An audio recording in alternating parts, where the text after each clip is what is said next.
Elle est impressionnante, majestueuse, parfois capricieuse, toujours fascinante. Que serait Paris sans la Seine? Bonsoir à tous, ravi de vous retrouver pour ce nouveau numéro des Racines et des Ailes. Une émission consacrée à Paris, à ses monuments, à ses habitants et à son fleuve. Le pont des Arts, sous lequel nous allons passer, est l'un des 37 ponts qui enjambent aujourd'hui la Seine.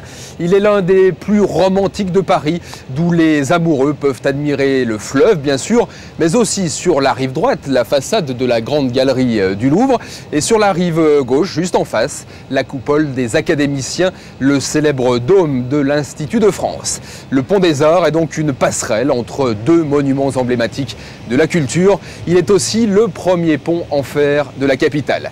Alors ce soir, nous allons vous raconter l'histoire de Paris, des liens étroits que l'ancienne Lutèce a toujours tissés avec la Seine.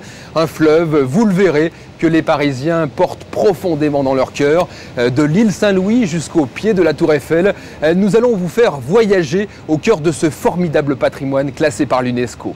Et parmi ce patrimoine figure bien sûr le pont Neuf que vous apercevez au loin derrière moi. Il est aujourd'hui le plus vieux pont en pierre de la capitale, construit sans maison. C'est Henri IV qui offre aux Parisiens ce belvédère sur la Seine.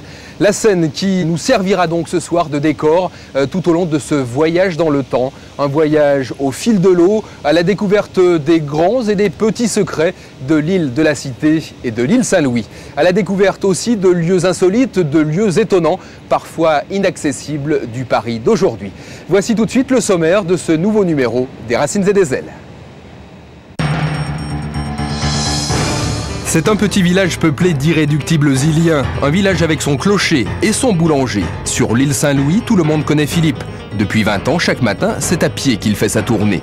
Parmi ses clients, le chanteur Georges Moustaki, qui vit depuis près d'un demi-siècle sur cette île autrefois surnommée l'île des Palais, en raison de ses nombreux hôtels particuliers. L'historien Nicolas Courtin nous fera pénétrer dans l'un de ses joyaux, l'hôtel de Lauzun, qui a conservé son décor du XVIIe siècle. D'une île à l'autre, du sommet de Notre-Dame de Paris, qui fut la plus grande cathédrale de la chrétienté, les gargouilles veillent sur l'île de la Cité depuis le XIIe siècle. Grâce à de surprenantes images de synthèse, vous verrez l'architecture et l'organisation du cœur historique de la capitale à l'époque médiévale. Vous découvrirez des documents exceptionnels comme le trésor des rois, gardé dans le plus grand secret. Julie prend ses premiers cours de ski nautique sur la Seine. Philippe, lui, est un pêcheur averti qui a déjà attrapé et mangé des milliers de poissons. La qualité des eaux du fleuve s'améliore en permanence, comme le prouvent les 700 000 contrôles annuels.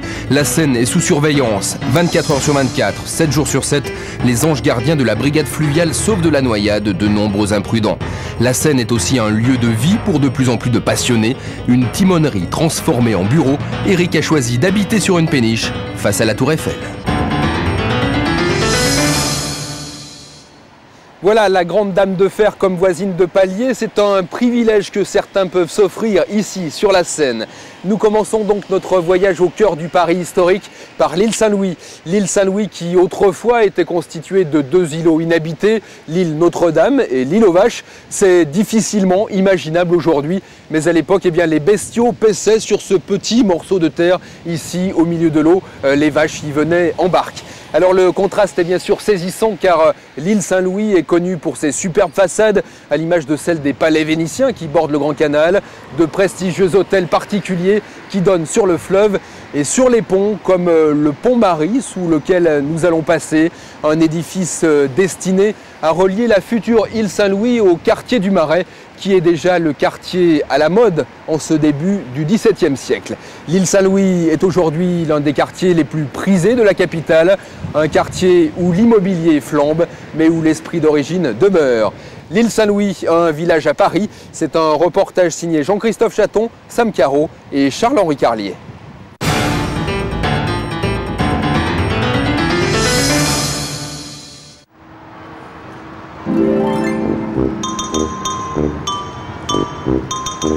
En plein cœur de Paris, un petit monde à part.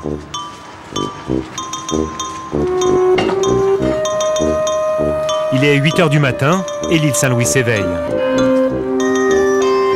Dans la rue principale, la fleuriste termine sa mise en place. Le cafetier installe sa terrasse. Et depuis quelques heures déjà, le boulanger fait son pain. un bon pain à l'ancienne.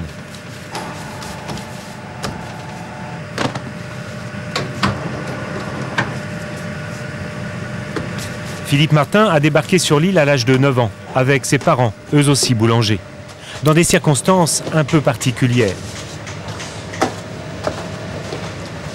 C'était en 68, juste on est arrivé début mai 68. Donc après on pouvait plus sortir de l'île. On est rentré dans les Saint-Louis, on était enfermés dans les Saint-Louis pratiquement. Et, pourquoi ? Parce que il y avait des manifestations un peu partout et les ponts étaient bloqués par les CRS. Je jouais billes sur le quai, je regardais ce qui se passait à Jussieu et puis je rentrais chez moi. Chaque jour, Philippe cuit des centaines de baguettes, sans compter la pâtisserie, la viennoiserie ou les pains spéciaux. Une tartine, s'il vous plaît, à l'aubergine. Il faut la chauffer. Dans le magasin, c'est Frances, sa femme, qui sert les clients. Elle non plus n'est pas née sur l'île. Mais comme lui, elle a succombé au charme de ce quartier parisien et de ses habitants. Au revoir. Je ne connais pas beaucoup de quartiers à Paris comme ça, où on a cette impression d'arrêter le temps puis de se perdre dans un endroit. C'est un peu magique. Et ce qui est bien aussi, c'est que les clients ils sont là depuis longtemps. Dans l'ensemble, il y a un bon rapport avec tout le monde. C'est un petit village. Je suis tout à fait d'accord avec le fait que quand on traverse le pont, on a l'impression d'aller un petit peu ailleurs. C'est ni rive droite ni rive gauche. Bref, on est à Paris sans y être. Il est 11 h. Philippe part faire la tournée des restaurants de l'île. Ah, monsieur Paul, hello. Ça va? Pour mardi, on va doucement, c'est ça, la commande? C'est quoi, il a déjeuné chez lui, il me dit ramène-moi une baguette. Ben voilà. Ah, bon week-end, à plus tard. Une tournée toujours à pied. C'est mieux pour saluer les voisins.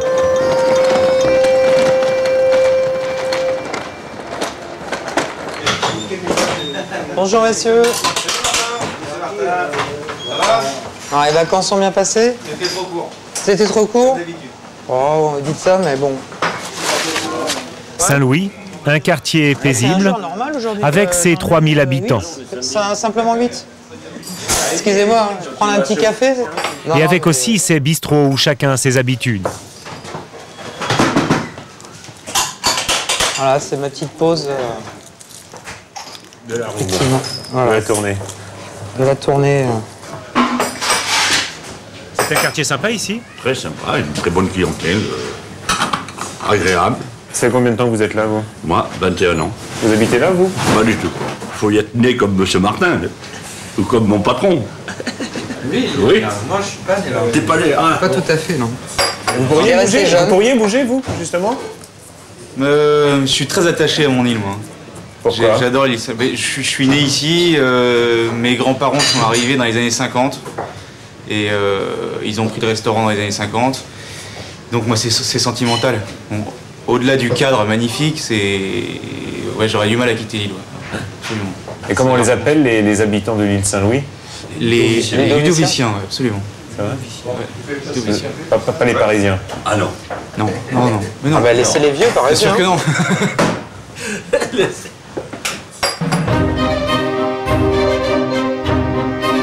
L'île Saint-Louis, un nom en hommage à Louis XIII, car c'est sous son règne que cette île de 2 hectares s'urbanise. Mais tout commence 20 ans plus tôt avec Henri IV. Nous sommes au XVIIe siècle, Paris s'agrandit, et déjà, les embouteillages. Le roi doit agir. La solution se trouve juste derrière Notre-Dame, sur cette îlot vierge utilisée par les lavandières. Un historien connaît très bien ce bout de terre, Nicolas Courtin. Jusque-là, à Paris, il y avait 3 ponts et qui passaient tous par l'île de la Cité. Ce qui faisait que tous les trafics entre la rive droite et la rive gauche étaient complètement engorgés par l'île de la Cité. Donc l'idée première d'Henri IV, c'était avant tout une idée urbaine de construire 2 ponts en pierre pour faciliter les échanges. D'accord, entre les 2 rives. Entre les 2 rives. Après ça est venue l'idée de rentabiliser. Comment payer les ponts? Eh bien, on va lotir, donc on va vendre les terrains de ces îles. Très vite, dès 1630, Les ponts Marie et de la Tournelle sont construits pour relier Saint-Louis aux rives de la capitale. En revanche, sur l'île, la construction des immeubles avance lentement, car l'évêché de Notre-Dame, propriétaire des terrains, freine les procédures. Pour faire face, les futurs habitants décident de se regrouper en association.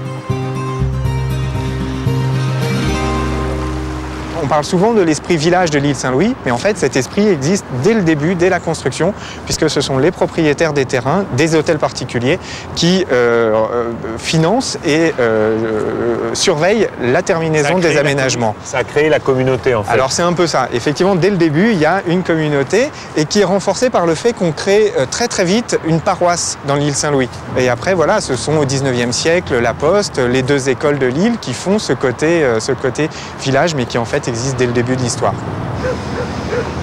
Nicolas Courtin n'habite pas l'île, mais en tant qu'historien du XVIIe siècle, il a beaucoup écrit sur sa fondation, son architecture.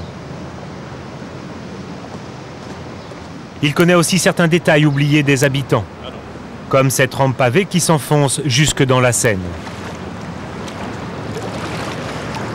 Alors c'est ce qu'on appelle l'abreuvoir, qui est une rampe d'accès carrossable qui permettait aux chevaux et aux voitures donc, de descendre directement ou de remonter depuis le fleuve. Et donc tous les bateaux qui étaient amarrés autour de l'île et qui s'accrochaient aux anneaux métalliques que l'on voit encore dans le mur du quai pouvaient décharger tout leur chargement, leurs marchandises, etc. Et notamment tout le commerce lié au vin, autour du vin, et on pouvait faire rouler les tonneaux sur cet abreuvoir, ce qui était évidemment beaucoup plus pratique que d'utiliser tous les escaliers qui sont disséminés autour de l'île. À la fin du XVIIe siècle, les promoteurs immobiliers de l'époque ont réussi leur coup. L'île est au cœur du Paris économique et son urbanisation est achevée, avec une répartition selon l'origine sociale très précise. Nous sommes sur le quai qui s'appelait le quai des Balcons et on voit une série d'hôtels particuliers qui avaient l'originalité de disposer de balcons, ce qui était alors soumis à autorisation au XVIIe siècle, et surtout des balcons en fer forgé qui étaient une grande nouveauté. Et on en conserve quelques-uns sur ces deux hôtels, par exemple, du XVIIe siècle. Et on voit bien ici que les hôtels particuliers sont placés sur le quai, prennent le soleil directement, voient le fleuve, et par la rue Poultier, en revanche, on a les petites maisons, les maisons d'habitation ou d'activités de commerce. Les petites maisons, les rues étroites et surtout la rue Saint-Louis-en-l'Île, la rue principale, incontournable. Nicolas nous y emmène maintenant.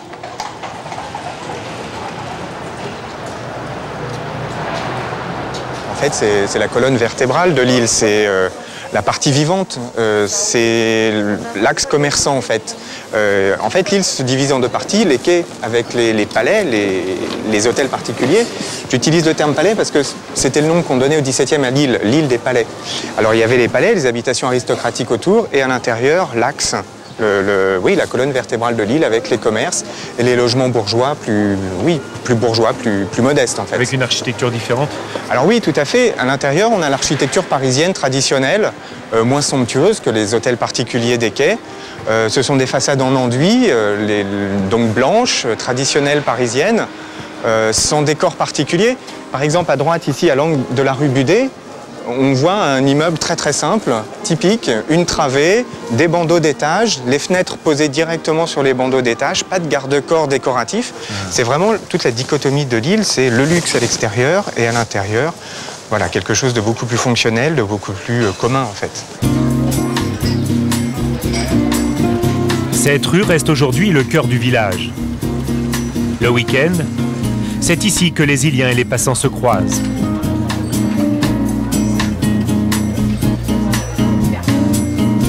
Évidemment, tous les anciens commerces ont cédé la place aux boutiques de mode et de décoration. Tous, pas tout à fait. Voici les insulaires, jouets et papeterie en tout genre. Une vitrine adorée des gosses du quartier. Merci, monsieur. Merci beaucoup. Micheline Fin est l'âme du lieu depuis 1950. Au revoir, merci. Merci, au revoir, monsieur. Elle connaît tous les gens de l'île et elle leur doit beaucoup. Je voulais vous montrer c'est les souvenirs de mon incendie. C'est le panneau de contreplaqué qui était sur la vitrine, puisque la vitrine avait éclaté. Et alors, vous voyez, on m'avait mis joyeuse fête, c'était au moment de Noël. Et alors, tous les gens me mettaient des petits mots d'encouragement sur le... Et en fait, il y a eu un incendie et oui, tous les gens de l'île vous ont aidé à reconstruire, en fait. Oui. Ben, c'est ce qui m'a encouragé d'ailleurs à rouvrir, parce que j'ai quand même 88 ans, il faut être un petit peu cinglé pour continuer à travailler à cet âge-là. Mais c'est mon plaisir. Je me sens bien que dans ma boutique. C'est ce qui fait le charme de cette île, de ce village. Je me demande si dans un autre quartier, la solidarité aurait été aussi efficace. C'était en 2001. Et à l'époque, tous les ludoviciens en donnaient quelque chose. Des vêtements, de la vaisselle, plus qu'elles n'en avaient avant l'incendie. Jusqu'aux enfants, qui ont redécoré les murs de cette mamicha. Vous pourriez changer d'endroit maintenant, de quartier? Oh non, j'imagine pas ça. C'est absolument hors de question. Enfin, si mes souhaits sont exaucés, je voudrais mourir dans ma boutique. Voilà. C'est ce qu'on peut vous souhaiter de mieux. Voilà, c'est tout ce que vous pouvez me souhaiter.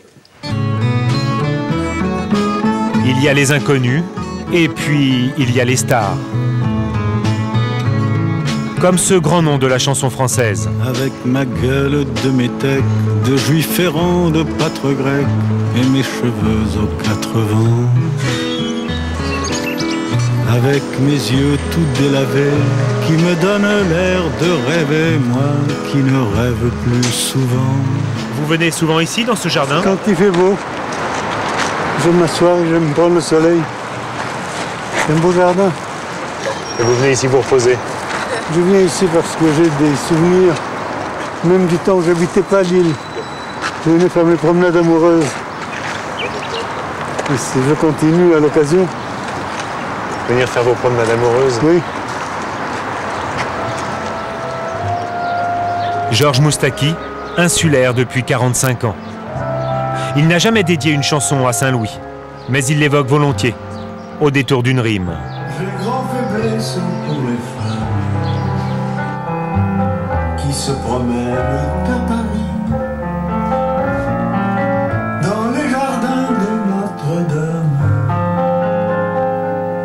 ou ma petite île Saint-Louis. C'est ce genre de petite...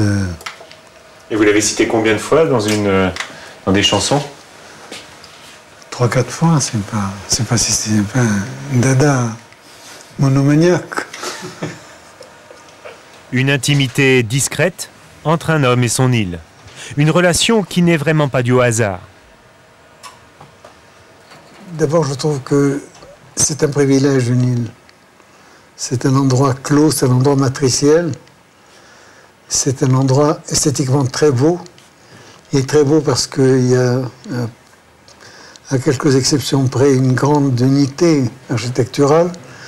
Et la présence de l'eau, c'est une chose, pour moi, peut-être parce que je suis un Méditerranéen nostalgique, et un ravissement pour l'essence. On y respire différemment. On regarde des bateaux partir, c'est extraordinaire. C'est ce dont je rêvais, même avant d'habiter l'île Saint-Louis, quand je m'y promenais. Je disais, tiens, j'aimerais bien faire le tour d'un bord de Seine avant d'aller me coucher. C'est ce que je fais depuis.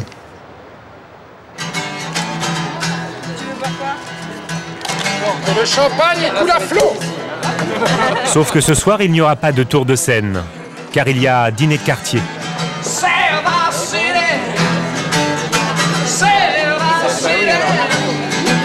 4 tables improvisées et une trentaine de voisins qui vont passer la soirée ensemble. Juste comme ça, pour le plaisir.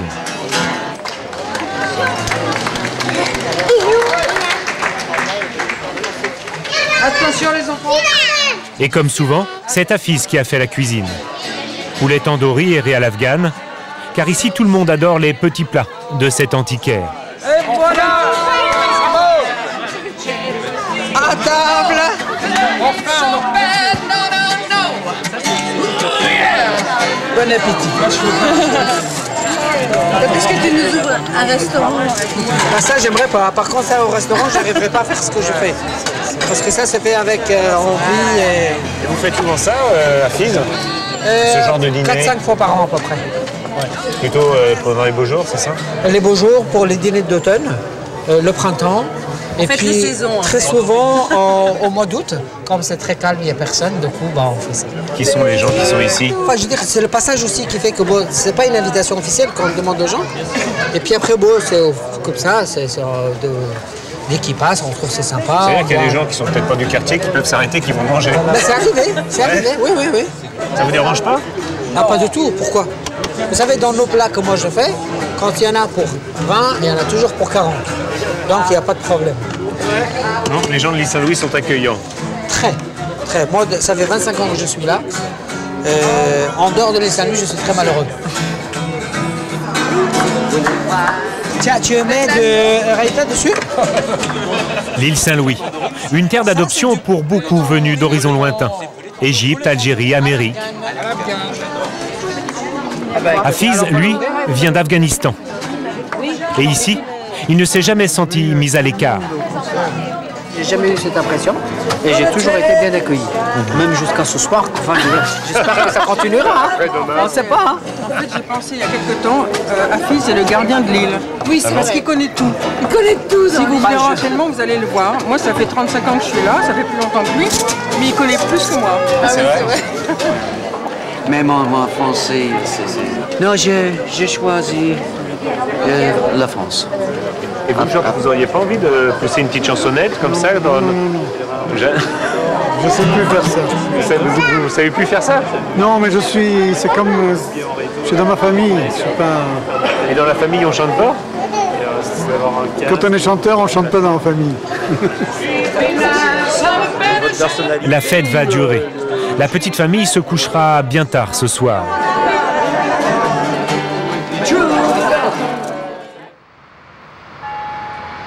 Le lendemain matin, loin de l'agitation côté quai, nous retrouvons Nicolas Courtin, l'historien, spécialiste du XVIIe siècle.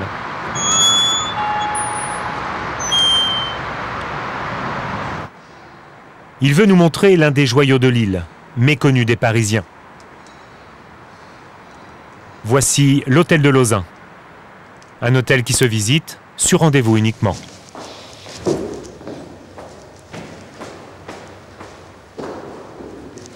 Dernier hôtel particulier de l'île Saint-Louis, c'est ça? Alors l'un des derniers qui a conservé son décor, enfin un ensemble de grands décors, de plafonds, et qui effectivement appartient à la grande tradition des hôtels de la fin des années 1650. Voilà, l'âge d'or de l'île Saint-Louis. D'accord. Là, on est dans quelle pièce? Alors ici, nous sommes dans la grande salle, qui est toujours la première salle des grands appartements d'un hôtel particulier au XVIIe, c'est-à-dire en même temps la première dans laquelle on se rend, mais aussi celle qui permet de faire les grandes réceptions, banquets, fêtes, etc. Ensuite, à l'étage, vont se développer d'autres salles pour des réceptions plus intimes. L'hôtel de Lauzun, aujourd'hui propriété de la mairie de Paris. Hôtel particulier avec escalier central? Alors tout à fait, c'est le grand élément de l'hôtel particulier parisien au XVIIe, c'est une nouveauté. L'escalier avec un vide central, un espace très très théâtral, qui mène directement au grand appartement du premier étage. Et un plafond alors, superbe. Avec, voilà, plafond d'origine, alors que l'escalier a été reconstitué, le temps dévoilant la vérité. Voilà, un grand morceau de peinture française avec ses voussures en imitation de sculptures de stuc. C'est le début du trompe-l'œil, le début donc, de ces compositions qui sont censées agrandir l'espace intérieur. C'est Charles Gruin des Bordes, fournisseur des armées, qui fit bâtir ce petit bijou en 1659. Un décor intérieur riche, signe d'une fortune nouvelle et éphémère. Plus tard, le duc de Lauzun l'acquiert et laisse son nom à la postérité. Construit par un financier, immortalisé par un aristocrate. Tel fut le destin de nombreux lieux de prestige à Paris.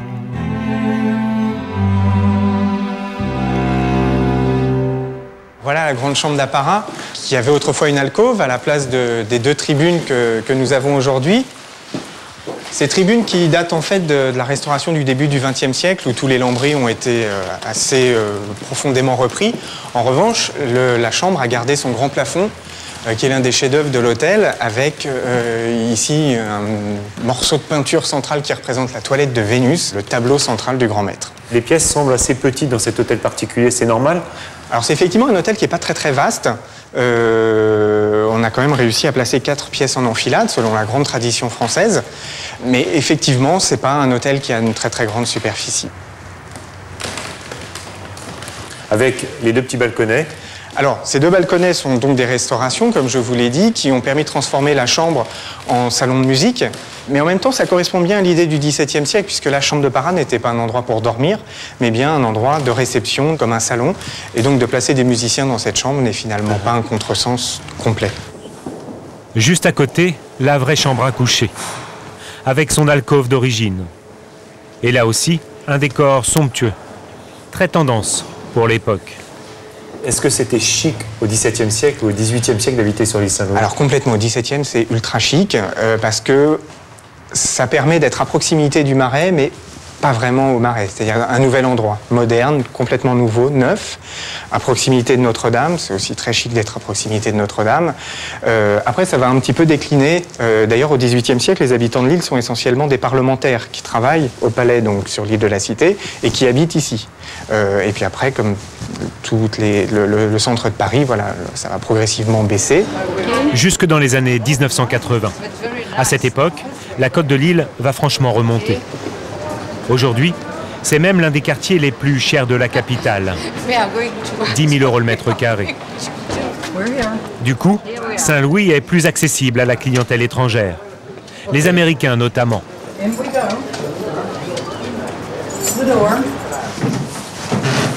Ladies first. All right, fool.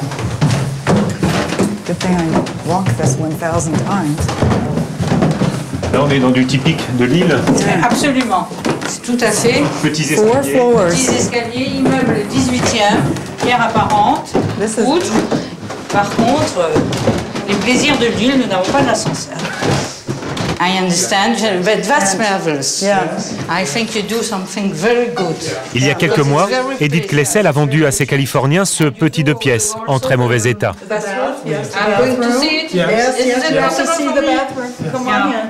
Aujourd'hui, elle le découvre entièrement rénové. Wow, it changed. Yes, yes. It changed a lot. Yeah. But you are going to this paint in, it. this, Yes, the same very thing. beautiful. In French, you say compliment. Et jolie plus-value en perspective. Yes, never. En ce moment, le marché de l'immobilier se porte plutôt bien dans l'île. Change the chimney. Yes, Right beautiful. here. I remember, it was not the same. Yeah. Il y a beaucoup d'étrangers qui habitent, qui achètent ici en fait. Presque tout. Vous avez très peu de, je vais dire, d'insulaires. On en a très peu. Et compte tenu du prix du mètre carré, il est bien évident qu'ils préfèrent vendre. Cet immeuble est pratiquement entièrement occupé par des étrangers. Et vous, pourquoi avez-vous décidé d'acheter dans ce quartier de Paris? Parce que je ne pouvais pas vivre ailleurs. C'est tellement joli. On dirait une carte postale. C'est comme dans un rêve, on a toutes les images de Paris. Vous savez, on a vécu pendant 8 ans dans un petit appartement ici sur l'île. Et Russell voulait déménager ailleurs, mais nous sommes là. Et je lui ai dit que je ne pourrais jamais franchir ces magnifiques ponts. Chaque fois qu'elle traverse les ponts, je devais vraiment rester ici, c'est vraiment joli. Mais pourtant, il y a d'autres quartiers magnifiques à Paris. Comme Montmartre, par exemple. Oh oui, tous les quartiers sont splendides. Mais ici, c'est comme un village. Un village avec son clocher, plutôt original. Le seul ajouré de la capitale. Il date du XVIIIe siècle. Nous sommes à Saint-Louis-en-l'Île, une église qui a connu un événement rare. C'était il y a 2 ans.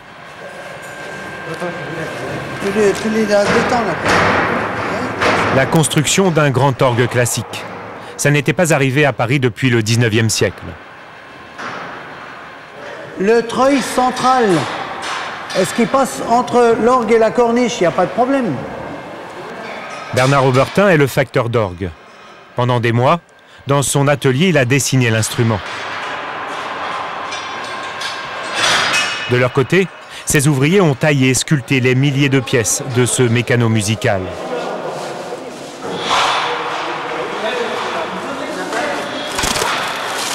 Ce jour-là, nous découvrons les montres, c'est-à-dire les tuyaux de façade.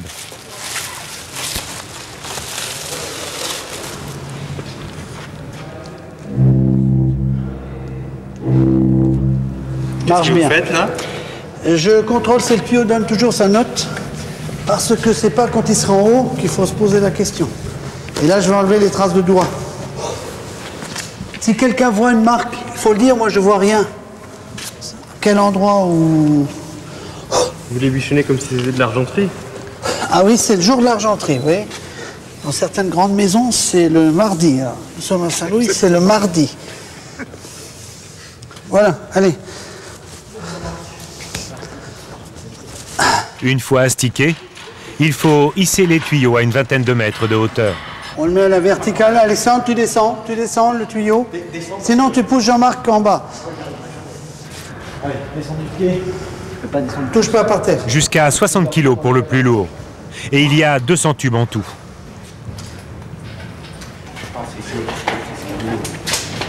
Attends. Une phase éreintante et très périlleuse.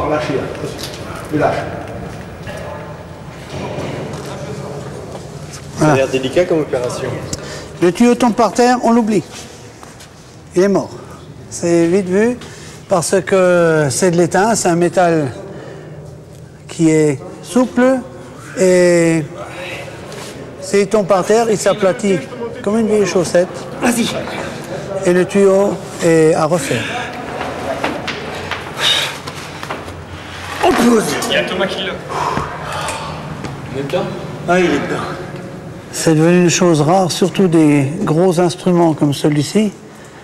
On en fait quelques-uns dans sa vie quand on a de la chance.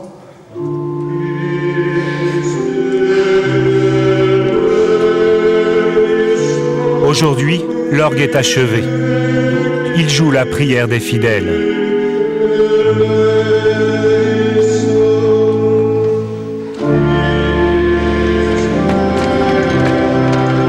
Un jour peut-être, ce sera un prélude à l'île Saint-Louis, ou une fugue pour ce quartier parisien, l'un des plus chantés de la capitale.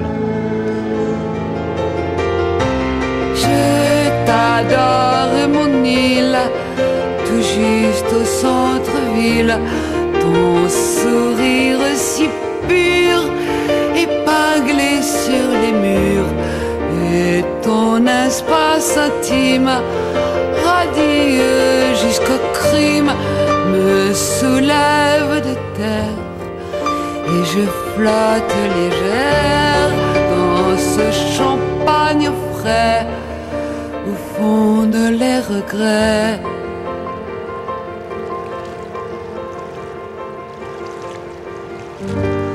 L'île Saint-Louis au cœur de l'histoire de Paris, une longue et passionnante histoire que nous vous racontons ce soir depuis la Seine.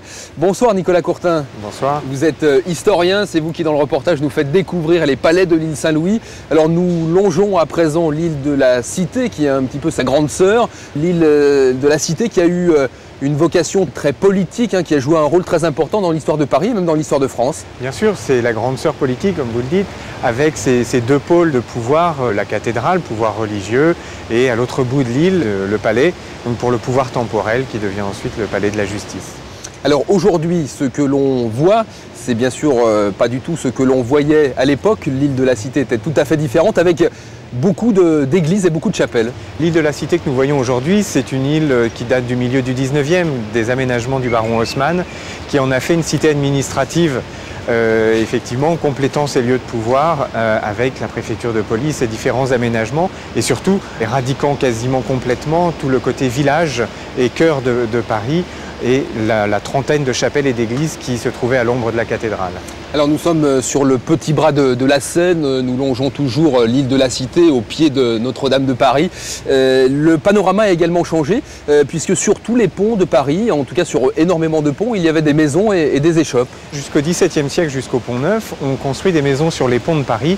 D'une part pour rentabiliser la construction des ponts, mais aussi pour agrémenter les promenades parisiennes. Et ces maisons ont disparu à partir donc, du XVIIe siècle. Pourquoi elles ont été détruites? Oui, elles ont été détruites au XVIIIe principalement pour aérer, pour permettre à l'air de circuler au-dessus de Paris et aérer la Seine qui n'avait pas encore le caractère un peu canal de plaisance que l'on lui connaît aujourd'hui. Et que l'on découvre et apprécie ce soir. Alors nous allons continuer de remonter le cours de la Seine ainsi que le cours de l'histoire jusqu'au Moyen-Âge grâce à de superbes images virtuelles, des images de synthèse qui reconstituent le Paris de l'époque et donc les maisons sur les ponts dont nous vous parlions à l'instant. Eh bien vous allez pouvoir imaginer beaucoup plus facilement la vie, l'architecture et l'organisation de l'île de la Cité. Heureusement de ce passé médiéval, il reste encore un patrimoine exceptionnel comme la cathédrale Notre-Dame, mais aussi d'autres trésors qui subsistent, des trésors beaucoup moins connus. Il était une fois l'île de la Cité, un reportage d'Hélène Frandon et William Jaffé.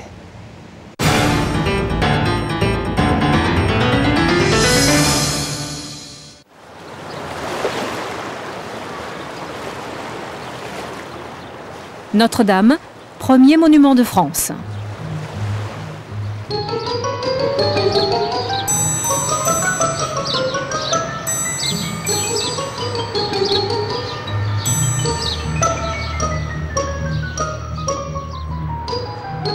Un monument très cher au cœur de cet architecte.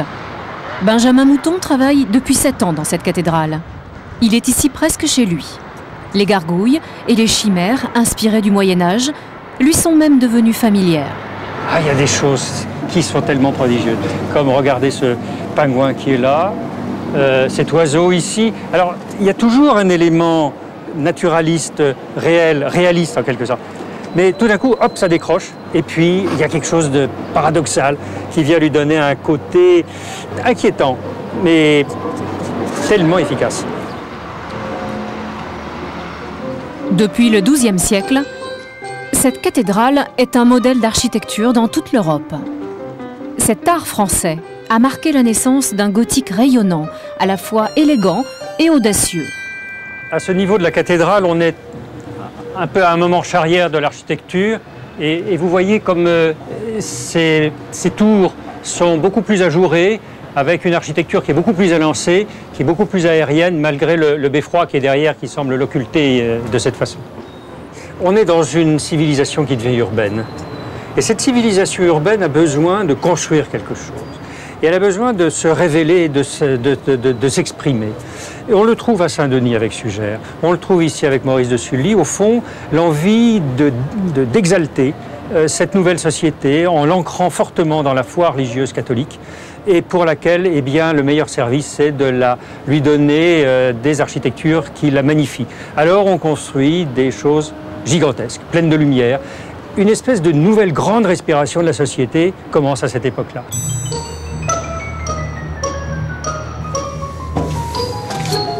Quelques marches encore pour atteindre le sommet des tours. 69 mètres de haut. Et depuis la terrasse, vue panoramique sur toute l'île de la Cité et la Seine, nous voici au cœur historique de Paris, au cœur de la France médiévale.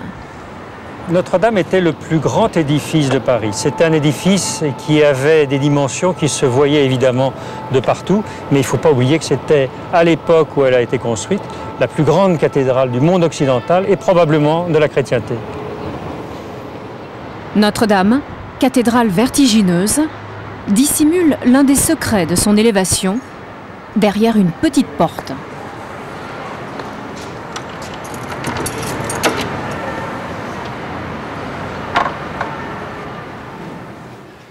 Ici, c'est un lieu fascinant pour vous? C'est un des endroits où on a encore en place une des plus magnifiques charpentes du Moyen-Âge. Dans la nef, c'est une charpente qui remonte au début du XIIIe siècle, 1220, pour l'abattage des arbres. Et ici, vous avez un exemple d'une charpente particulièrement élaborée, par les différents éléments de structure, horizontaux, verticaux, obliques, qui sont assemblés avec beaucoup de savoir-faire et qui sont restés dans l'état depuis quasiment l'origine, quasiment sans aucune restauration. Et c'est vraiment un chef-d'œuvre de bonne santé. Cette charpente en chêne soutient la toiture de plomb, très lourde et très élevée pour l'époque. Ce sont des compagnons qui ont travaillé ici? Oui, ce sont des compagnons charpentiers. Vous avez ici les traces de leur travail. Ici, vous avez les traces les marques d'assemblage, les marques et contre-marques d'assemblage, et qui permettaient, quand la charpente était taillée au sol, de la monter ici et d'assembler les pièces conformément au montage d'origine. Tout au bout, nous arrivons au-dessus du chœur de la cathédrale pour découvrir cette superbe charpente rayonnante, entièrement assemblée par des pièces de bois, toujours en parfait état depuis plus de 8 siècles. Une charpente qui porte toute la toiture arrondie au chevet de la cathédrale. Un joyau invisible.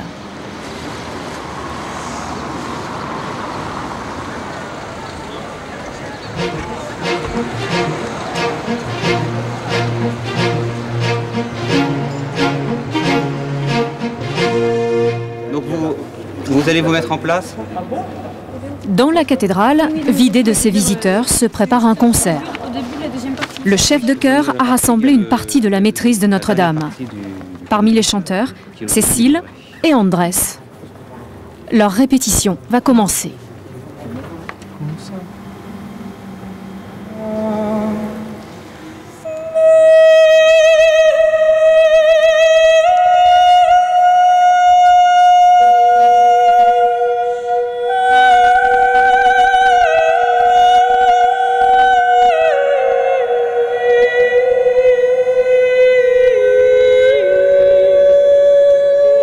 La maîtrise de Notre-Dame existe depuis le Moyen-Âge. Enfants et adultes chantent ici depuis le XIIIe siècle, pour les offices religieux et pour les concerts.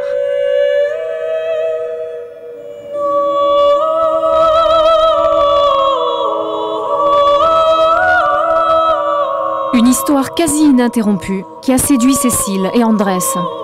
Cécile est française, Andrés, lui, est d'origine colombienne.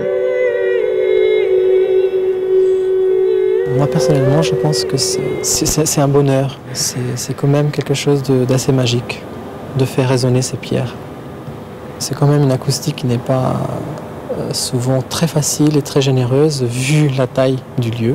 Mais on essaye de s'adapter avec beaucoup d'humilité au lieu et de faire ce qu'on peut. L'avantage du chant, c'est qu'on le vit de l'intérieur et sentir ces sons sortir de soi, c'est aussi un petit peu du Moyen-Âge qu'on a à l'intérieur de soi finalement. Et si on ne peut pas en voir les choses qui restent, il reste très peu de choses effectivement dans cette cathédrale du Moyen-Âge, ben toute cette tradition-là, on la sent à l'intérieur de nous. Ici, le chant est un patrimoine vivant resté presque intact, alors que la cathédrale elle-même a changé. À la fin du XIIe siècle et au XIIIe siècle, il faut savoir que la cathédrale, et même après, la cathédrale était très différente. Le chœur était fermé par ce qu'on appelle un jubé, et les offices avaient lieu de l'autre côté du jubé, dans le chœur. Donc, c'est la raison pour laquelle il y avait finalement assez peu de chanteurs, parce que dans la cathédrale, dans la nef, la vie se déroulait, les gens parlaient, etc. Et les offices avaient lieu dans le chœur. Et c'est là, justement, qu'a eu lieu une véritable révolution musicale.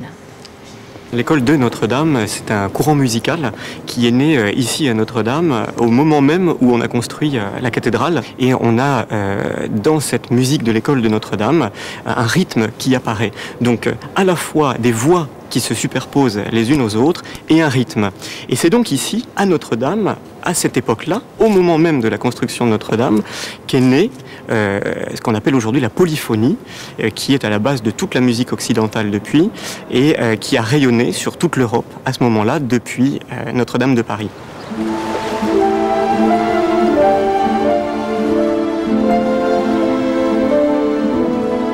L'île de la Cité, dominée par la cathédrale Notre-Dame, la voici donc reconstituée telle qu'elle devait apparaître au lendemain du Moyen-Âge.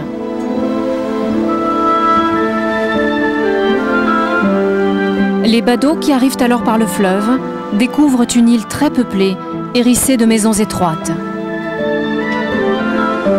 Ici se retrouvent des voyageurs de toute l'Europe, en particulier les jeunes clercs et les étudiants, attirés par la célèbre école de la cathédrale. Une école qui allait engendrer l'Université de Paris, l'une des plus anciennes en Europe.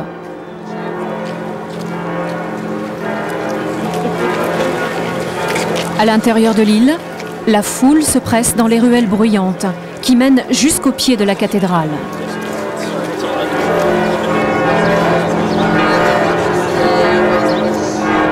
Le parvis de la cathédrale, toujours très animé, est alors beaucoup plus petit qu'aujourd'hui.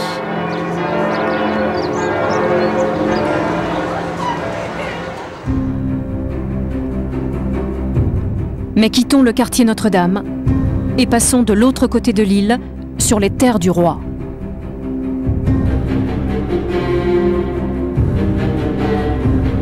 Depuis le XIIe siècle, les rois capétiens ont élu résidence dans ce palais.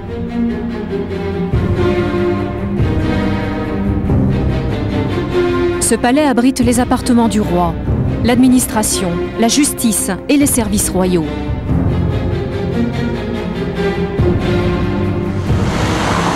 La plupart des salles médiévales ont aujourd'hui disparu. Mais il reste le joyau du palais royal, la Sainte-Chapelle, qui domine aujourd'hui encore le palais.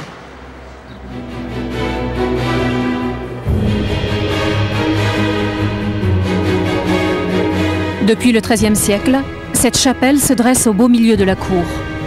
Un édifice majestueux, bâti pour le roi Saint-Louis.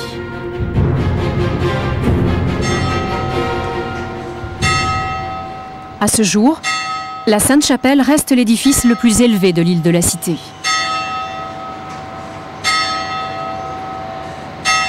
Aux portes de l'édifice, nous rencontrons Yann Potin. C'est l'entrée principale ici? Alors pas du tout, parce que ça c'est l'entrée privilégiée pour le roi qui seul a le droit de pénétrer par ce portail de l'Apocalypse, et tout particulièrement le jour du Vendredi Saint. Une fois passées ces lourdes portes, nous entrons au royaume de la lumière et de la couleur. Saint-Louis a fait bâtir cette chapelle royale pour y conserver les reliques de la Passion, notamment la couronne d'épines du Christ, qui était exposée sur cette tribune pour le roi et ses invités. Il entend la messe ici, ce qui peut lui arriver notamment les jours de Vendredi Saint. Il s'installe dans ces tribunes. Il y a une tribune du roi et une tribune de la reine. Le public, en ces cas-là, est extrêmement privilégié. Et c'est de toute façon jamais eu plus d'une vingtaine ou d'une trentaine de personnes. Et très souvent, ce sont des invités de marque. Les saintes reliques, conservées ici, ont été achetées par le roi à l'empereur de Constantinople. Saint-Louis est ainsi devenu le souverain le plus prestigieux de toute la chrétienté. Un roi sacré, de droit divin. Une parenthèse. De nos jours, cette couronne fait partie du trésor de Notre-Dame.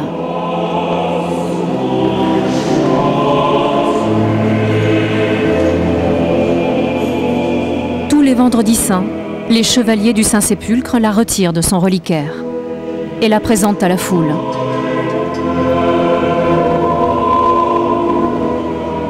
Mais revenons à la Sainte-Chapelle. Elle abritait un autre trésor beaucoup moins connu, le trésor des Chartes, qui rassemble à l'époque toutes les archives officielles du royaume. En quelque sorte, la mémoire d'un État français en train de s'affirmer. L'assimilation entre les reliques et les archives, ou disons, c'est plus qu'une assimilation, c'est une proximité, et fait totalement partie du programme de la Sainte-Chapelle qui vise à être le garant du salut politique du royaume, à la fois par les reliques, mais aussi par la mémoire des documents. C'est une des spécificités du Moyen-Âge, c'est qu'il n'y a pas de véritable distinction entre le religieux et le politique. Les deux sont toujours associés. Le bâtiment du Trésor des Chartes n'existe plus. Le voici tel que Saint-Louis l'avait fait bâtir, aux côtés de la Sainte-Chapelle.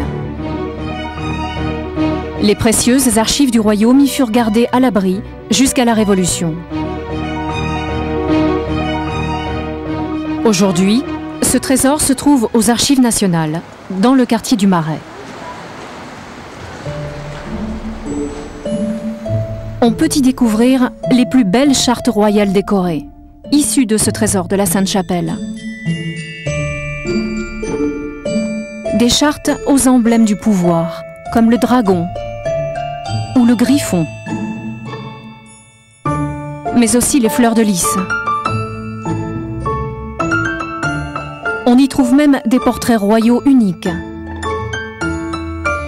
Ici Charles V, seul ou en famille, avec femme et enfants.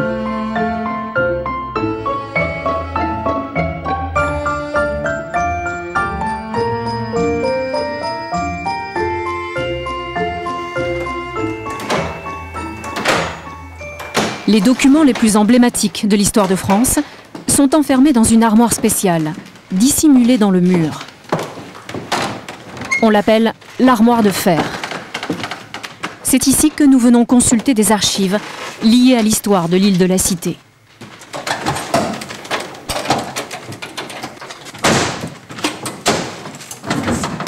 On se croirait vraiment à la Banque de France. Oui, alors effectivement, cette armoire, c'est l'armoire de fer que Camus, garde des Archives nationales, a commandée en 1790 pour conserver les textes officiels constitutionnels produits par l'Assemblée nationale. Et donc cette armoire se trouvait à ce moment-là installée aux Tuileries.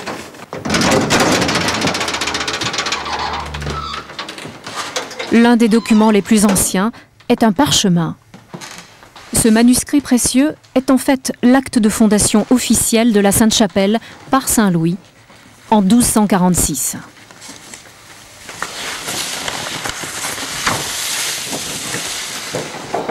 Alors il est sur parchemin, il n'est pas sur papier. Il est sur parchemin comme tous les documents très importants du Moyen-Âge, c'est-à-dire sur peau de mouton ou sur peau de veau. Et les sceaux sont tous en cire naturelle qui permettent d'authentifier le document. C'est la pratique juridique et la plus répandue au Moyen-Âge avant la signature.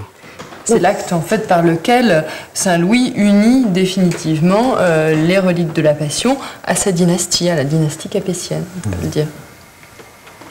Pour la première fois, Yann déchiffre ce parchemin original.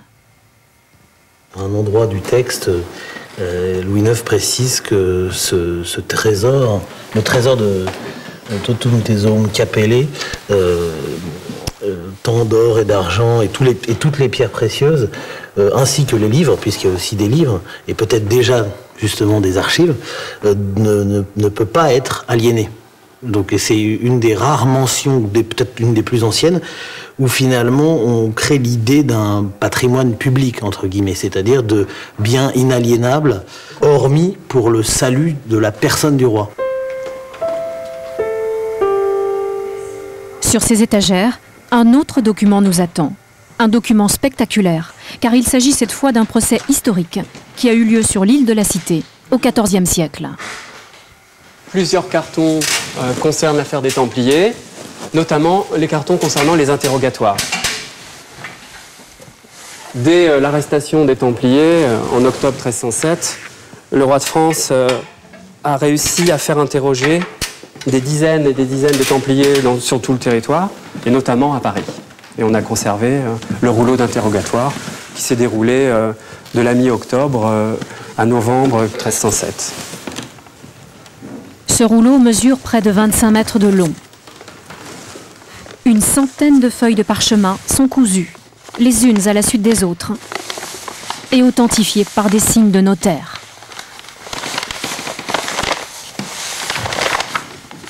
C'est un document exceptionnel, un document aussi très humain, puisqu'on voit apparaître l'un après l'autre ces Templiers qui ont été arrêtés le 13 octobre 1307 et qui déclinent leur vie, ce qu'ils ont fait, ce qu'ils ont subi comme apprentissage.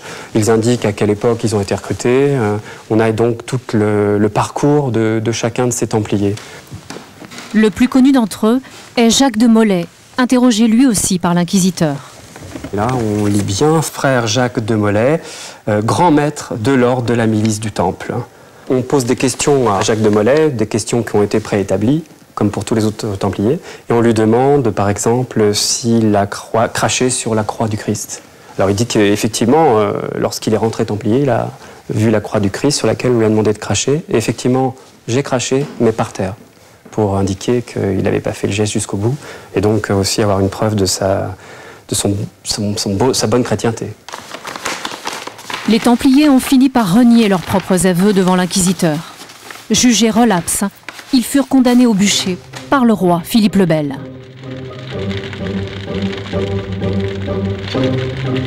Ce bûcher avait été dressé sur l'une des 3 petites îles situées à l'époque au bout de l'île de la Cité.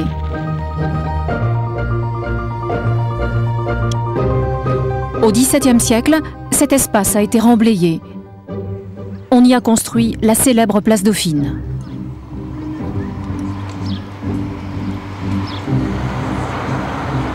En face de la place Dauphine se trouve le palais de justice, installé dans l'ancien palais royal.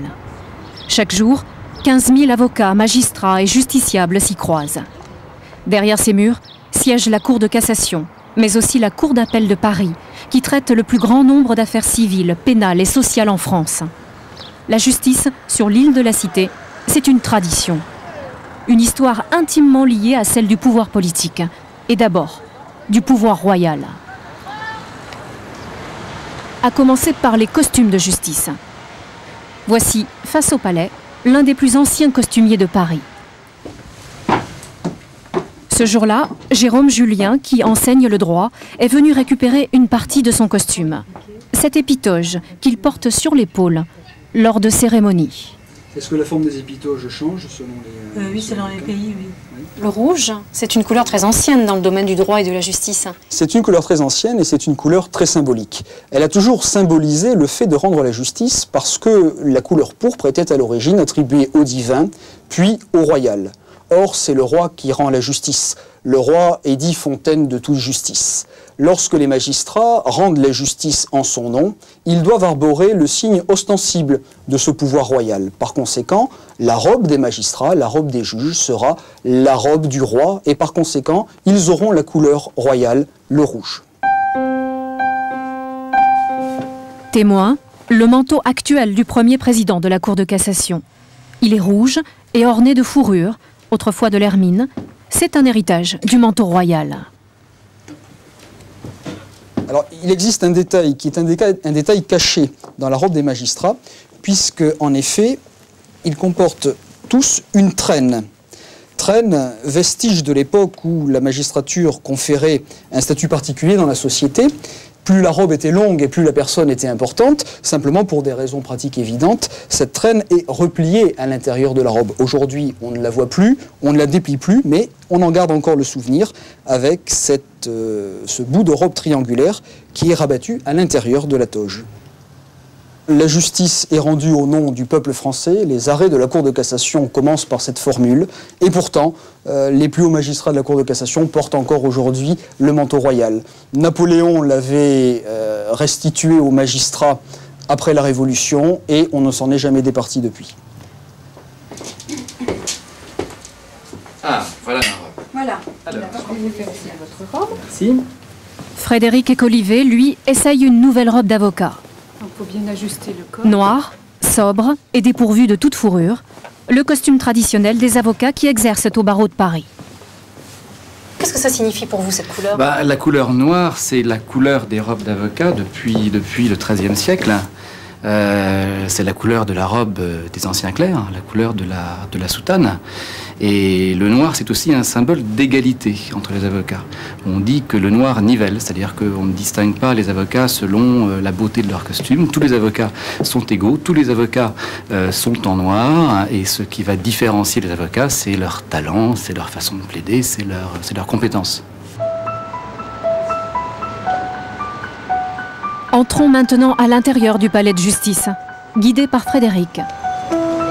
Cet escalier d'honneur mène aux grandes galeries, vestiges du palais médiéval. Ici, on est réellement dans le cœur historique du palais. Vous voyez que les volumes qui sont ici, qui sont tout à fait monumentaux, n'ont pas changé depuis la construction du premier palais. Ici, par exemple, nous venons de traverser la galerie marchande, qu'on appelle marchande parce qu'autrefois, il y avait toute une série d'échoppes de marchands, de livres, de colifichets, de merceries marchands qui ont disparu après la Révolution. Et ici, nous arrivons dans ce qu'on appelle la salle des pas perdus, qui est la plus grande salle de ce type en France, dont les volumes, pareil, n'ont pas changé depuis la construction du premier palais. On sent une tradition qui n'a pas d'équivalent en France. Cette gigantesque salle des pas perdus a connu de somptueux banquets royaux, mais aussi de célèbres procès, notamment ceux de Marie-Antoinette et de grands révolutionnaires, qui ont été jugés dans cette chambre, l'une des plus anciennes salles du palais.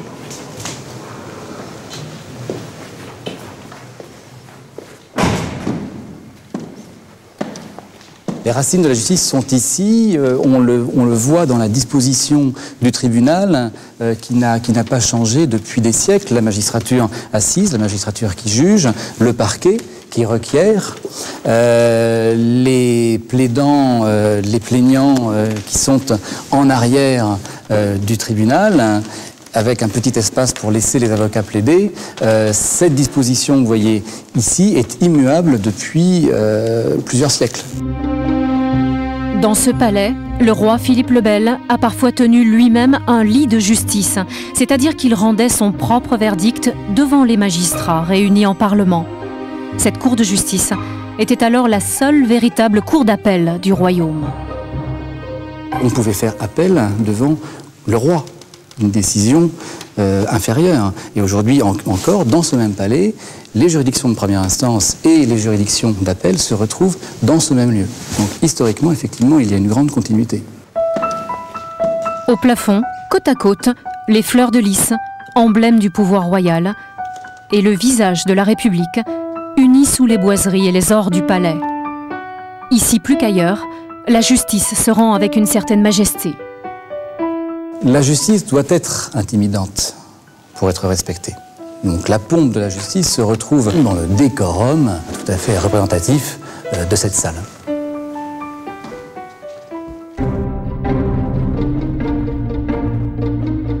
Retour sur le parvis de la cathédrale à la fin du Moyen-Âge.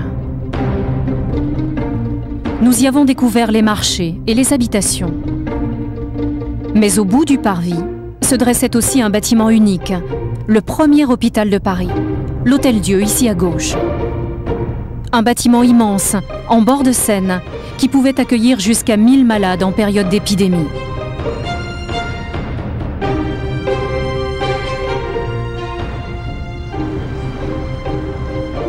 Cet édifice n'existe plus aujourd'hui. Il a été rasé au XIXe siècle, lors de grands travaux d'aménagement menés à Paris par le baron Haussmann. C'est lui qui a fait construire un nouvel hôtel-Dieu de l'autre côté du parvis. Cet hôtel-Dieu, plusieurs fois menacé de disparition, reste aujourd'hui un hôpital de proximité, le seul au centre de Paris. Rendez-vous dans la galerie extérieure avec François Chaste, qui dirige le service de pharmacie. Lui est incollable sur l'histoire de l'Hôtel-Dieu. Hôpital à la pointe du progrès lorsqu'il est construit en 1877. À l'époque, c'est un hôpital qui est non seulement moderne du point de vue des soins, mais qui est également moderne du point de vue de son architecture. Le problème, c'est de faire en sorte que les infections ne puissent pas se développer. Et à l'époque, le seul moyen d'y parvenir, c'est l'aération de l'hôpital. Et on va y parvenir, effectivement, en créant des galeries, en créant une architecture déliée, de grandes cours. Et vous voyez, par exemple, ces colonnes qui vont dégager de beaux péristyles, que l'on voit dès l'entrée de l'établissement. Et ces colonnes rappellent bien sûr le style florentin, qui contraste avec le style gothique de la cathédrale. Une cathédrale qui veille sur l'Hôtel-Dieu depuis ses origines. Au Moyen-Âge, le premier hôpital dépendait du chapitre de Notre-Dame. Durant plusieurs siècles, les sœurs Augustines y ont accueilli, nourri, soulagé les malades, les mendiants et les pauvres. Elles assuraient en même temps leur vie spirituelle. L'hôpital était donc un lieu de charité plutôt qu'un lieu de soins. À la fin du XIXe siècle, dans ce nouvel Hôtel-Dieu, les Augustines ne soignent plus, mais elles sont encore ici, tous les jours, dans leur chapelle. La Troisième République, et puis bien sûr les républiques suivantes, ne vont pas du tout toucher à l'architecture de l'Hôtel-Dieu, y compris de cette chapelle monumentale qui reste telle qu'en elle-même, avec la présence de ce Christ monumental. Et au moment de la séparation de l'Église et de l'État, en 1905, on négocie pendant 2 ans le départ des sœurs Augustines, et cette chapelle sera transformée en amphithéâtre de cours pour la faculté de médecine, mais rien ne sera touché aux témoignages religieux présents à l'Hôtel-Dieu. Les Augustines ont donc quitté l'Hôtel-Dieu en 1908, de façon très solennelle. Départ définitif vers un autre hôpital, privé celui-là. Aujourd'hui, le souvenir des religieuses s'est estompé. Reste celui d'illustres médecins. Guillaume Dupuytren, par exemple, chirurgien du roi Louis XVIII, puis du roi Charles X, fondateur de l'école de chirurgie, brillant praticien, un modèle pour plusieurs générations de médecins parisiens.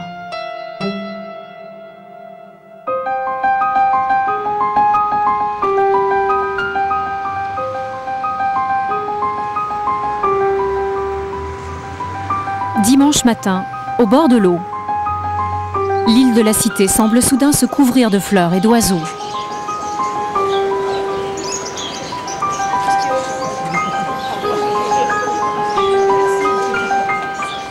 C'est ici que va s'achever notre découverte de l'île, dans le célèbre marché aux fleurs et aux oiseaux.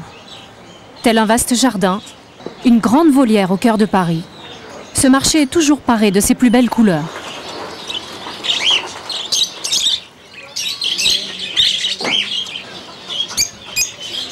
Ce jour-là, comme d'habitude, pas de grasse matinée pour Chantal Somanzi. Tous les matins, vous ouvrez? Tous les matins, on ouvre les barrières et on sort les plantes. Et tous les soirs, on les rentre de nouveau. Donc c'est physique, quoi? Voilà, c'est très physique, il y a beaucoup de manutention. Mais bon, en même temps, c'est un très bel endroit. On a quand même le privilège de travailler au centre de Paris. Donc voilà, on n'a rien sans rien. Cela fait plus de 30 ans que Chantal vend des fleurs sur l'île de la Cité. Et elle n'en vendrait nulle part ailleurs.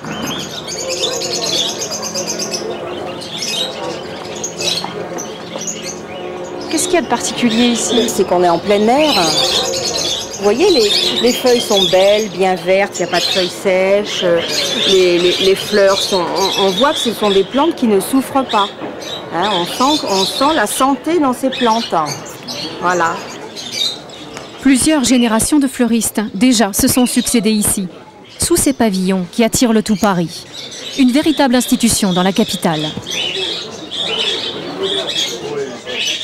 Ce sont des pavillons qui sont très anciens ici? Oui, ils datent des années 1900. C'est vraiment un lieu exceptionnel. La structure est très très belle, c'est un charme fou avec ces verrières qui donnent la lumière par le dessus. Pour les plantes, c'est magnifique. Il flotte ici comme un petit air de Paris à la fin du 19e siècle. Un voyage dans le temps presque magique pour les amoureux des fleurs, même pour ceux qui viennent de loin. Moi, je suis professeur de français en Virginie. Et je suis ici dans ce marché parce que mon mari est fanat de fleurs et ce matin je me suis rappelé qu'il y avait ce marché aux fleurs à Paris. Pour moi, c'est l'image du vrai Paris. Je sens Paris tout autour de moi.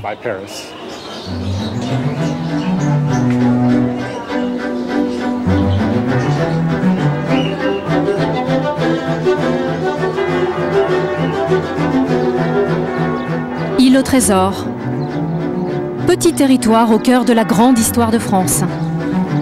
Théâtre de drames et de rêves, rythmé par les eaux du fleuve. C'est tout cela, l'île de la Cité.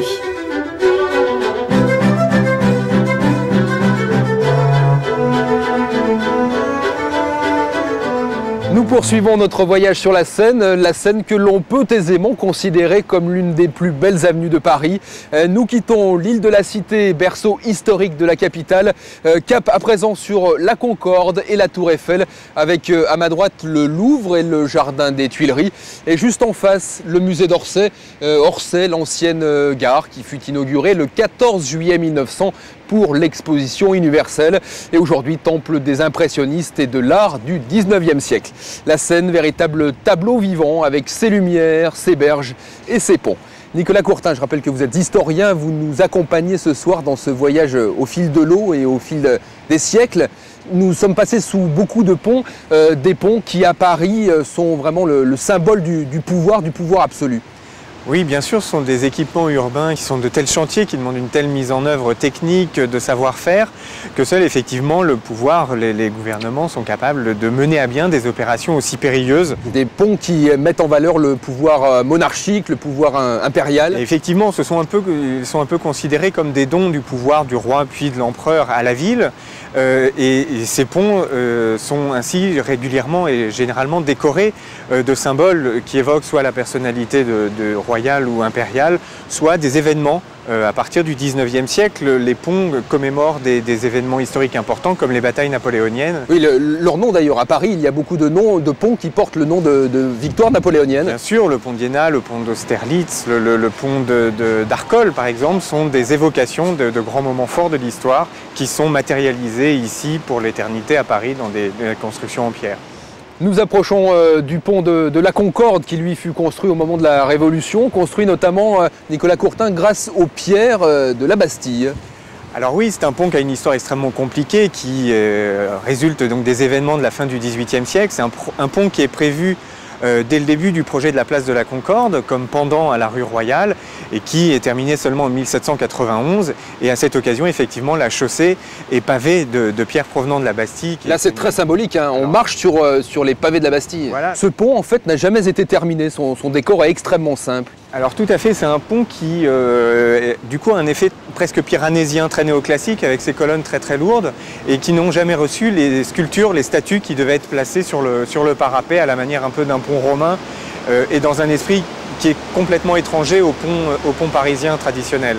Et rapidement, en moins d'un siècle, eh bien, le pont de la Concorde va s'avérer insuffisant pour les besoins de la circulation qui augmente très vite. La construction d'un nouveau pont est donc envisagée et la solution va venir de l'exposition universelle de 1900 dont l'un des emblèmes est le pont Alexandre III sous lequel nous allons passer. Un pont, Nicolas Courtin, au décor là beaucoup plus exubérant que celui de la Concorde. Alors bien sûr, c'est un pont effectivement qui appartient à tout l'esprit de l'exposition universelle de 1900 puisqu'il est totalement intégré, sa création et son invention est totalement intégrée au concours architectural d'aménagement du site général de l'exposition universelle de 1900.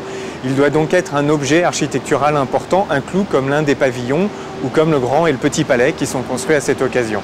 Et un pont qui symbolise l'amitié franco-russe. Alors bien sûr, c'est un pont qui ne commémore plus une bataille, une victoire militaire, mais effectivement une alliance diplomatique. Et tout le décor qui s'y trouve, des lampadaires, des bronzes, etc., évoque l'amitié des deux pays, mais également la ville de Paris, qui est symbolisée régulièrement dans les décors des lampadaires, par exemple. Et dès son inauguration, donc pour l'exposition universelle de 1900, le pont Alexandre III va connaître un succès extraordinaire, plus de 50 millions de visiteurs en quelques mois. Un dernier chiffre, hein, avec ses 40 mètres, il est le pont le plus large de Paris. Merci Nicolas Courtin. Il y a du vent ce soir sur la Seine. Certains disent que la Seine est devenue le 21e arrondissement de la capitale. Il est vrai que la vie est animée sur les quais et sur les berges du fleuve. Beaucoup habitent sur des péniches. D'autres, vous allez le voir, se détendent en pratiquant leurs loisirs favoris comme la pêche ou le ski nautique. La Seine est aussi un terrain de jeu. Au fil de la Seine, c'est un reportage de Jean-Christophe Chaton, Sam Caro et Karine Poidatz.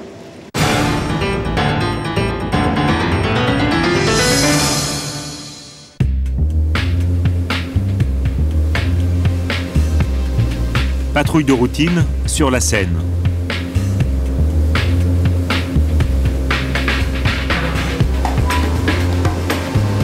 Ce matin, nous accompagnons des policiers de la brigade fluviale. Leur mission, surveiller le fleuve dans Paris.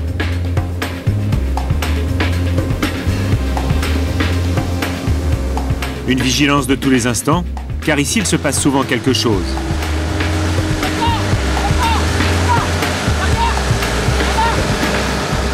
passe. Regardez où ils sont assis, là. Eux là, les deux, regardez. En haut du pont. Et ils peuvent tomber? Ouais, ça c'est dangereux, ça arrive souvent. Il y a des gens, ils veulent soit se rendre intéressants, soit ils maîtrisent pas le risque, ils s'en rendent pas compte. Donc ils s'assoient, ils franchissent le parapluie du pont, ils s'assoient de l'autre côté. Et s'ils tombent, vu qu'on est en crue, là, il y a pas mal de dangers. Accident ou tentative de suicide, chaque année, ces agents sauvent 150 personnes de la noyade. Quand ceux-là sont en ronde, d'autres s'entraînent. Nous sommes en proche banlieue pour un exercice d'élitreillage.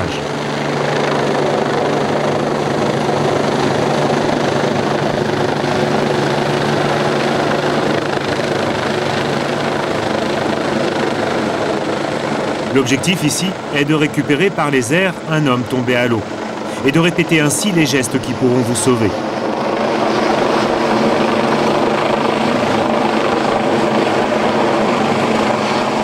Dans le rôle de la victime, le commandant Constant, 9 ans de service sur la Seine. Aujourd'hui, il est le patron des 60 agents de la fluviale. Il est certain que dans Paris, l'utilité n'est pas évidente puisqu'on est très rapide. Mais comme il y a des écluses dès l'extérieur de Paris, sur une intervention urgente, si les délais de route sont très importants, faire venir l'hélicoptère, ça peut être intéressant. Alors, on peut gagner beaucoup de temps, donc à ce moment-là, il nous prendrait à la fluviale, en élitreillage. Pour une disparition inquiétante d'un enfant, d'un adulte, il faut agir très vite. On peut très bien avoir besoin d'hélicoptère. Mais là, on fait pas ça, on n'est pas dans le Paris historique, là, On n'est pas dans le Paris historique parce que le survol de Paris est interdit, sauf cas d'urgente nécessité. Donc on s'entraîne dans des zones plus abordables. Il y a aussi cette zone, il n'y a pas trop de ponts, donc l'hélicoptère peut agir sans danger. Dans Paris, il y a trop de ponts, on ne pourrait pas travailler.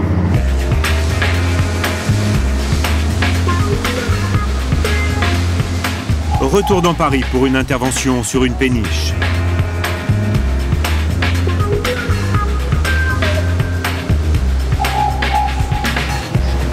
Comme ça, elle est tranquille si ça monte. En premier sur le pont, Philippe, 15 ans de métier derrière lui et des centaines de sorties en Zodiac. Les humeurs du fleuve, les comportements des bateaux, il les enseigne maintenant aux dernières recrues. Tu vois, là il est tendu. D'accord ? Et là, il est tendu aussi. Donc si ça monte, il ne peut pas reculer, il ne peut pas avancer. Donc elle va se tendre, et plus on va monter, et plus le bateau il va faire ça. À prendre de la gîte. Vous pouvez monter sur tous les bateaux, vous, comme ça? Oui. Il y a un droit de passage sur les bateaux, même si les gens ne sont pas là. Parce que là, on est dans une propriété privée, c'est le bateau là. Là, c'est pas considéré logement. On a le droit de passer. S'ils sont amarrés à plusieurs... les uns à côté des autres, il faut quand même que les gens puissent aller à quai. Donc c'est comme sur une propriété privée, quoi. Il y a un droit de passage. Si vous avez un chemin qui est pour tout le monde, on peut passer. D'autant plus la police. Voilà. Non, la police, elle est aux mêmes règles que tout le monde. On est bien d'accord.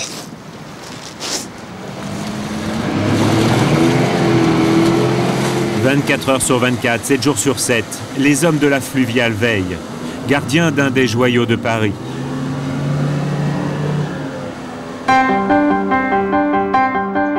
Car c'est vrai qu'elle est belle la Seine.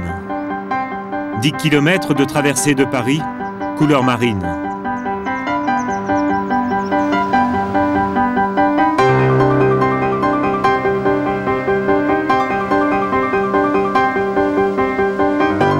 La Seine, l'une des plus élégantes avenues de la capitale, affirment certains.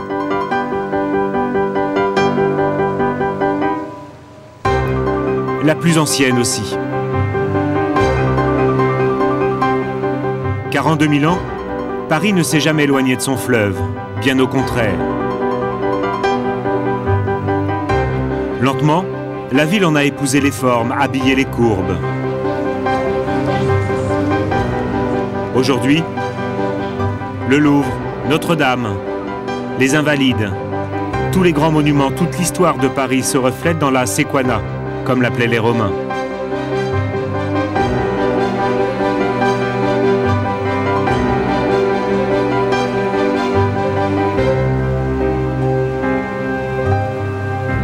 La Seine, une belle adresse.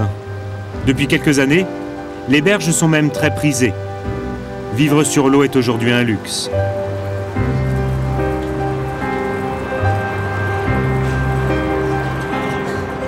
Et au beau jour, les propriétaires de bateaux-logements sont sur le pont. Entre eux, ils s'appellent les pénichards.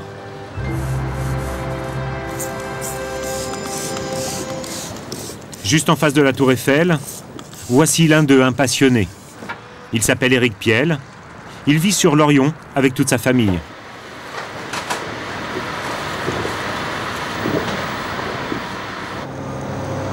Il est beau ce bateau, regarde.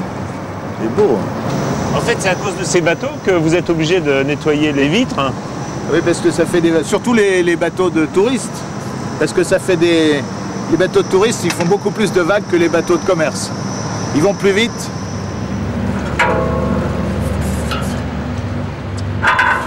Il y a 30 ans, ce psychiatre parisien ignorait tout des canaux et de la navigation. Un jour de promenade, il découvre les quais de Seine et achète cet ancien pétrolier du Rhône long de 38 mètres. Un coup de foudre qui tourne vite à l'histoire de famille. C'est le bateau d'un de mes frères.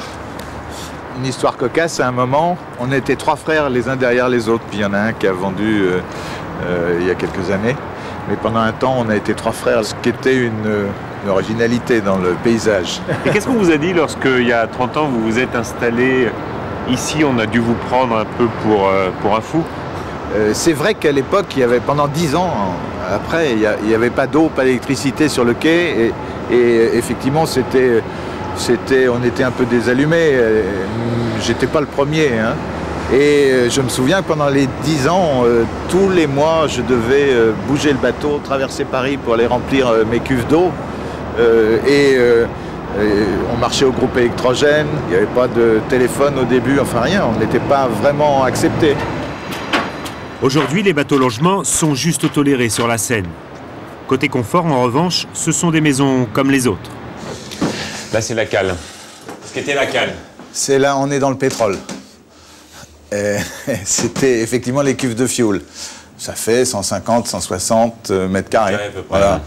Donc c'est divisé, nous, on rentre au milieu.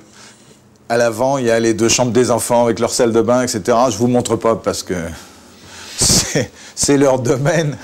Et puis vous voyez, on a aménagé petit à petit, comme un vieil appartement, comme on dit. Donc parquet, cheminée, cuisine, comme partout. Et chauffage central. Un appartement parisien. Un appartement parisien qui bouge, qui tangue, comme vous pouvez le sentir. Là, c'est la chambre de mon fils étudiant, qui vient de temps en temps, donc, avec sa salle de bain. Et au-dessus, on arrive dans mes appartements, si je puis dire. Je vais vous montrer. Ces appartements sont installés dans le poste de pilotage. Je vais fermer la trappe, sinon il peut y avoir un accident. On est dans la timonerie, oui, que j'ai agrandi, et donc qui me sert de bureau, qui peut servir aussi de studio. Je trouve que c'est un des plus beaux bureaux de Paris, et ça va être un des plus beaux studios de Paris. Et je vais vous montrer un petit détail qui me fait plaisir. Regardez ça, un petit bijou.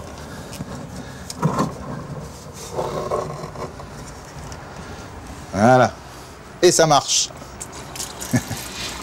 C'est sur mesure, tout est sur mesure, ça c'est sûr. L'ancienne timonerie s'arrêtait là, mais elle est toujours opérationnelle. Et donc quand je circule, je suis là. Vous naviguez avec votre bateau? Ah oui, j'adore ça. C'est des moments privilégiés. Et quand on a les mains comme ça sur le bois et le cuivre, quelle est la sensation? Ça me donne envie de partir. D'être là comme ça à vous parler, ça me donne envie de partir.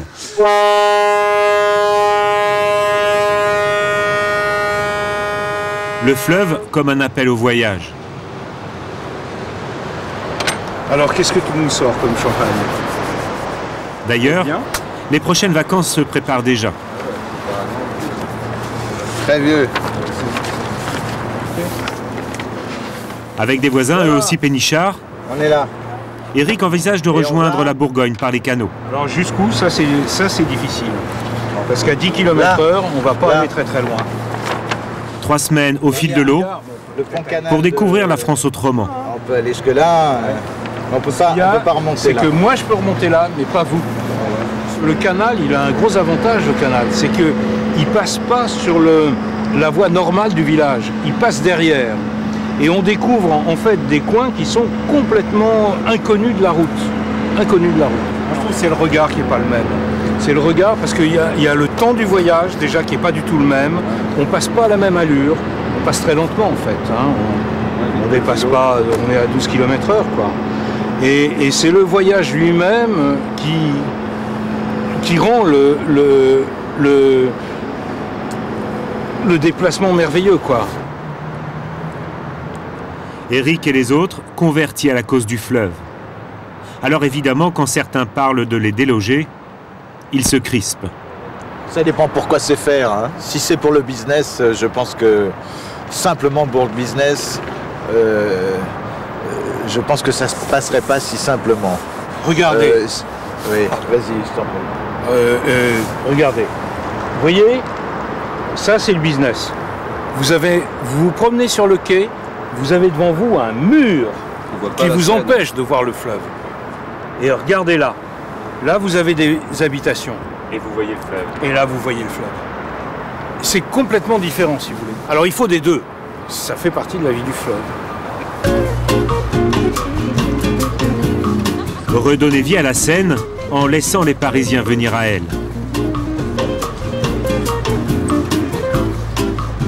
Voici les quais du Louvre et le pont des Arts par une journée ensoleillée.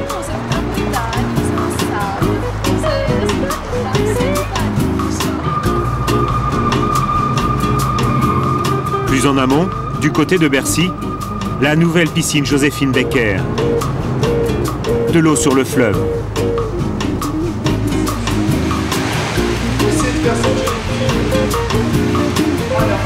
Se baigner en regardant passer les bateaux, qui dit mieux. 4, 3, 2, relâchez. Et puis il y a ce projet fou d'Éric.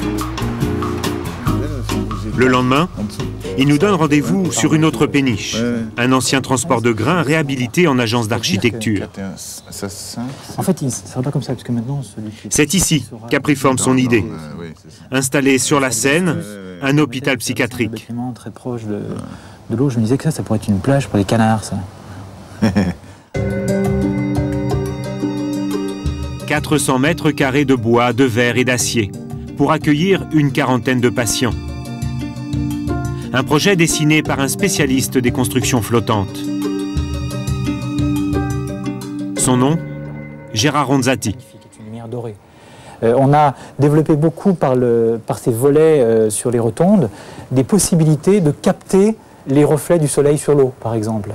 Parce que dans Paris, pas d'espace plus naturel que la Seine.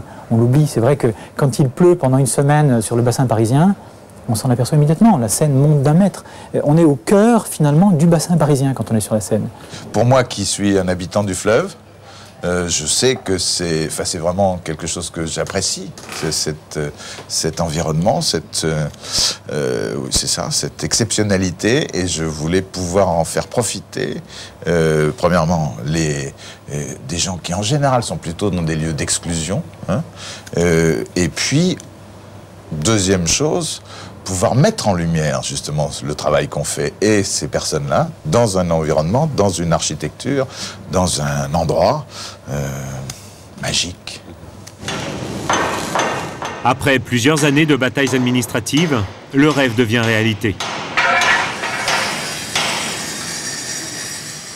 Nous sommes ici dans l'un des derniers chantiers navals de Paris, un lieu connu de tous les propriétaires de bateaux-logements, car tous les 10 ans, la coque d'une péniche doit être inspectée et réparée. Aujourd'hui, Éric découvre les premiers assemblages de son hôpital flottant. Alors ça, c'est le symétrique de l'autre pièce qu'on a vue dans le hangar. Mais complète. C'est la même pièce. Et pour lui, comme pour Gérard, ceci n'est qu'une étape vers un renouveau du fleuve. Jusqu'au XXe siècle, la Seine était un lieu extrêmement animé, extrêmement vivant. C'était la zone industrielle de Paris. Le plan d'eau était complètement occupé par divers bâtiments, comme on les connaît, les bains, les lavandières, toute l'industrie, l'énergie, le transport. C'était un lieu extrêmement vivant.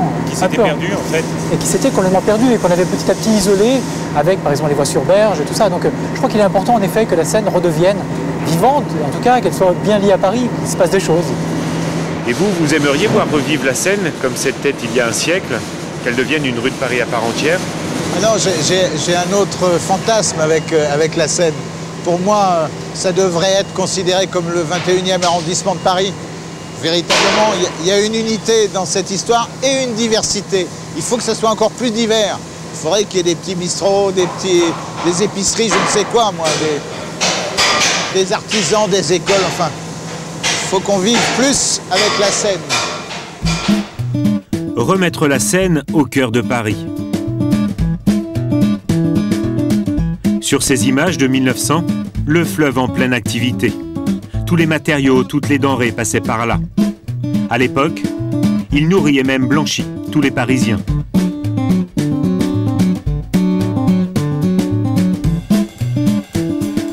La Seine, lieu de travail, mais aussi terrain de jeu pour les petits.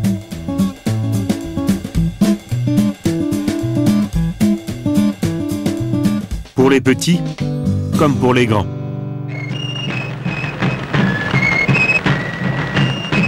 Car ici étaient organisées des manifestations très populaires, comme ces joutes sétoises devant Notre-Dame dans les années 1930.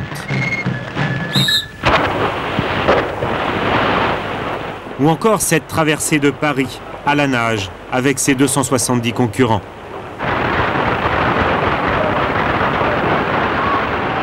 « 8 km en 1h51 pour le meilleur.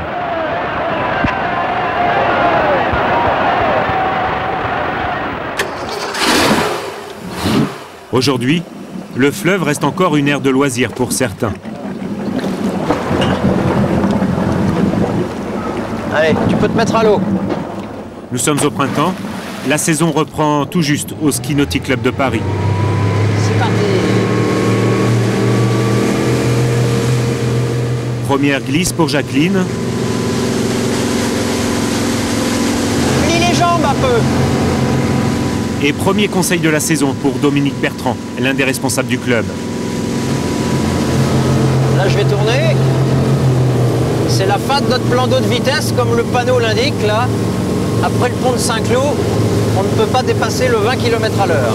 Là, on est sur le plan d'eau de vitesse de la ville de Paris, c'est ça? De la ville de Paris, donc entre le pont de Saint-Cloud et le pont de Suresnes. Et ce plan d'eau était classé bassin de vitesse il y a très longtemps, c'était même entre les deux guerres. C'est la famille Latécoère, le constructeur d'hydravions, qui avait besoin d'un plan d'eau de vitesse pour tester ses avions. Donc il a été classé à cette époque-là. Les hydravions se sont envolés. Les skieurs ont pris la relève.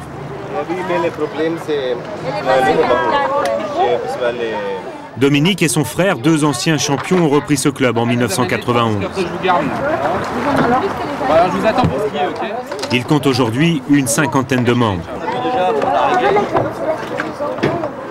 Ambiance champêtre et très familiale.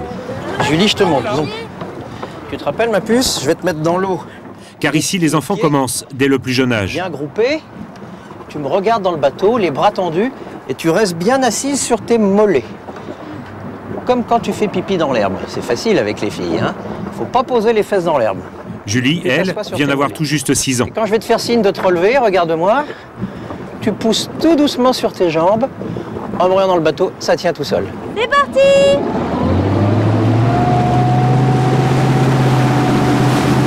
Voilà, debout ma puce, debout. Voilà, un vrai petit bouchon. Voilà.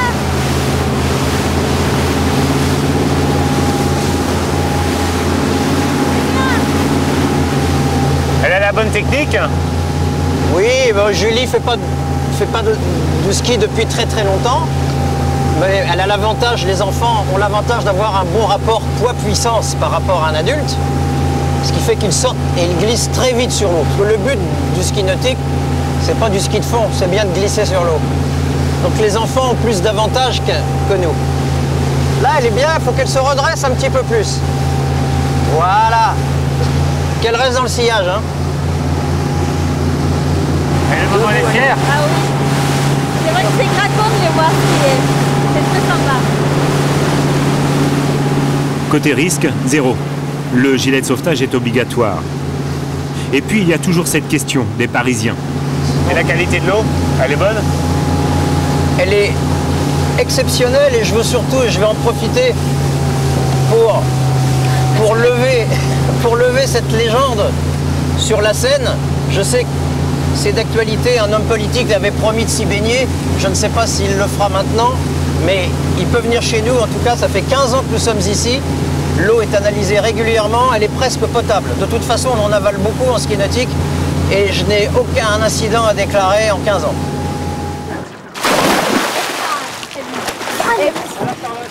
Allez, glacée. La légende d'une Seine malsaine. Un mythe qui a la vie longue. Surprenant, d'autant que le fleuve est l'objet de toutes les attentions. Retour dans le centre de la capitale. Ce matin, nous sommes avec des techniciens du CRECEP, un laboratoire indépendant de contrôle sanitaire et d'analyse de l'eau. Là, actuellement, on est en train de faire des prélèvements pour faire des analyses à la fois de virus, de parasites, ainsi que d'amibes. Ces prélèvements se font aussi bien en amont de Paris et en aval de Paris, et bien sûr en intramuros. Chaque semaine, plusieurs dizaines de litres d'eau sont ainsi puisés directement dans le fleuve, pour le plus grand bien des Parisiens. Et les gens sont surpris? Agréablement surpris, je dirais, parce que les gens après viennent nous poser des questions et c'est souvent est-ce qu'il y a du poisson dans la Seine, est-ce que si, est-ce que ça, et je pense que c'est une interrogation des Parisiens, ce qui est louable, et je pense que ça les rassure de voir quand même qu'il y a un travail qui est fait, que la ville s'occupe de la qualité de la Seine. Aussitôt collecté, aussitôt analysé.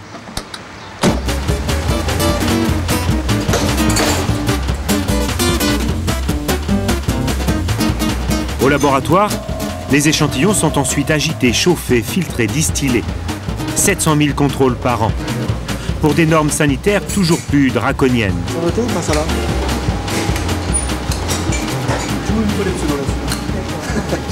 Lorsqu'on nous amène une eau, on nous demande souvent une potabilisation sur l'eau. On va regarder si l'eau est conforme au code de la santé publique, si elle est exempte de germes et si elle peut être utilisée à la consommation humaine. Et l'eau de la Seine peut être utilisée pour la consommation humaine? Et l'eau de la Seine peut être utilisée à la consommation humaine à condition qu'elle subisse un traitement. On a des usines de potabilisation d'eau sur Paris qui vont utiliser l'eau de la Seine pour en produire une eau potable. D'accord. Je ne peux pas boire l'eau de la Seine comme ça? Boire l'eau de la Seine comme ça, non, c'est pas conseillé. Enfin, vous n'en mourrez pas non plus. Autre avis autorisé, ah oui, celui de ces pêcheurs.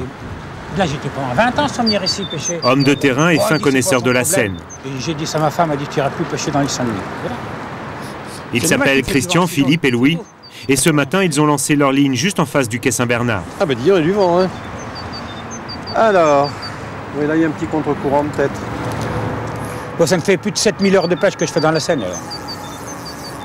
Et combien de poissons attrapés? 7468, quelque chose comme ça. Sur le quai, hein. Parce que ceux qui cassent, ils décrochent, c'est comme un coup de fusil. Tu peux louper de gibier. Moi, je compte ceux qui sont dans la bourriche. Louper. C'est comme avec une femme, hein. T'as une touche, mais si tu ne couches pas avec elle, ça compte pas.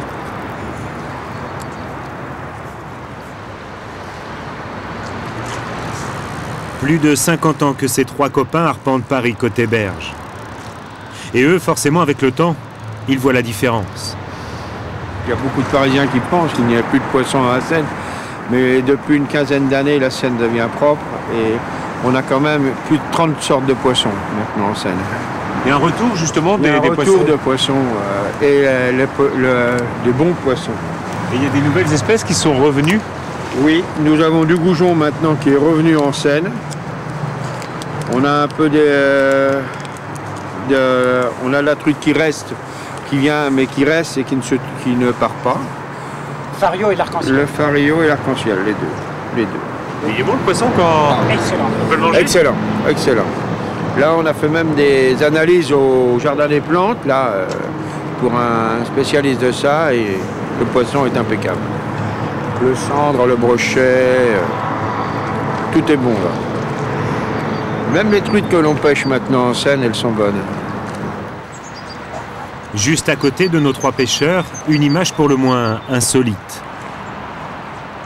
Un Japonais qui enseigne à l'heure du déjeuner l'élégance du lancer. Le quin derrière, voilà. Ok, pas trop derrière. Voilà, ça s'arrête là. Il s'appelle Atsushi Hasegawa, il est designer et passionné de pêche à la mouche. L'élève, lui, est chef d'entreprise. C'est pas le jour. Hein. Et pourquoi vous prenez des cours de lancer comme ça? Parce que ça fait une dizaine d'années que j'ai pas pêché. Je pêchais avec un ami qui est décédé, qui est mort malheureusement. Alors depuis, j'avais pas pêché. Et puis là, j'ai l'occasion de m'y remettre et je me remets un petit peu en train. Voilà. Il faut prendre des cours pour se remettre en train. Ah, c'est comme tout. C'est comme tout. Hein. Ça s'improvise pas. Les gens reviennent à la pêche? Ouais. Pourquoi d'après vous? Je crois que les gens, on a besoin de ça, on a besoin de quelque chose qui peut nous permettre de fréquenter avec la nature. Ouais, je sais pas. Ouais. Qui calme un peu le stress parisien. Voilà, tout à fait, je pense. Ouais.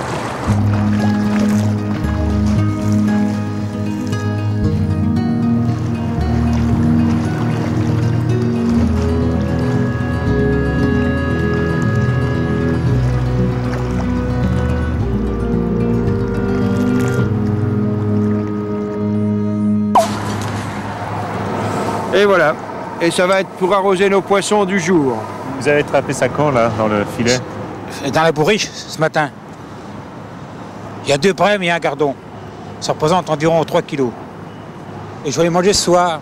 Sel, poivre, laurier, oignon, un verre de vin blanc, 2 verres d'eau. Un grand restaurant parisien, quoi. Oui. Alors, allez, et à cette bonne journée. Santé Louis. Bonne journée. Santé Philippe. Allez. Et à nos multiples prises de poissons.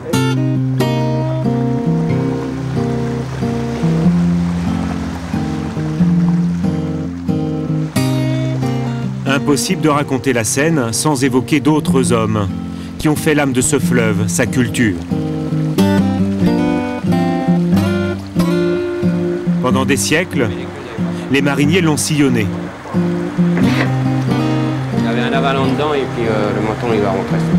Pour eux, ces eaux ont été domptées, canalisées, éclusées.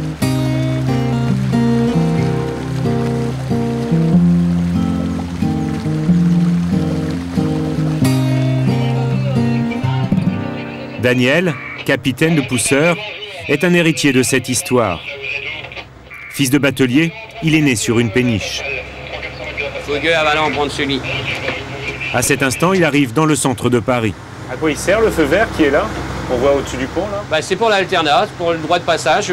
Dans même pas 2 minutes, c'est fini. Donc nous, on n'a que 10 minutes pour passer l'île de la Cité.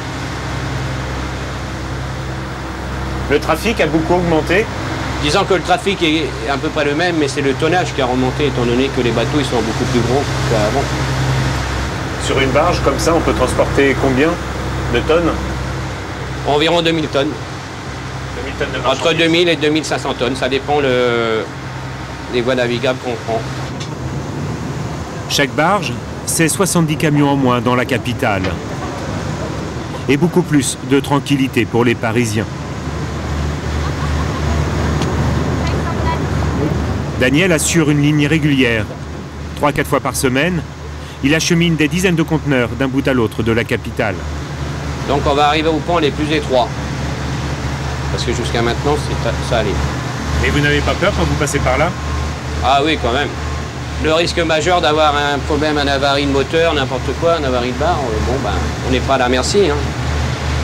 Là, une fois qu'on est passé là, on ne peut plus s'arrêter. Hein. Ce serait dommage d'abîmer Paris et son histoire. Exactement. Puis perdre mon travail à l'occasion.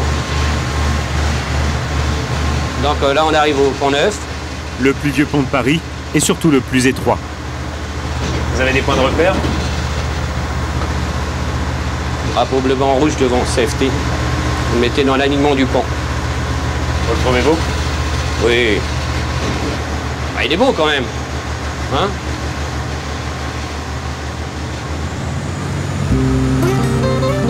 Le passage se fait sans encombre. En fait, les accidents sont rarissimes. le transport fluvial reste l'un des plus sûrs en France. Et la traversée se poursuit.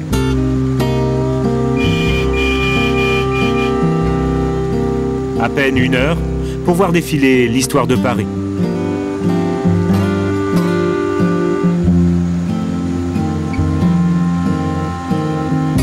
À l'avant, Jean, le matelot, lui aussi fils de marinier. Il y a du monde dessus, hein. Vous êtes déjà monté là-haut? Ouais, j'étais déjà, ouais. Ah, ouais. On a été manger au restaurant là-haut. Et vous regardiez passer les péniches? Oh, on voit très petit, hein, les bateaux qui passent. Hein. C'est petit. Hein. Comme vous êtes arrivés au-dessus là-haut.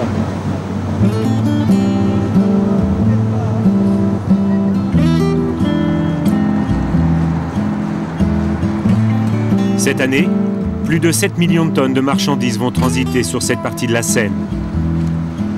Paris est l'un des plus grands ports fluviaux d'Europe.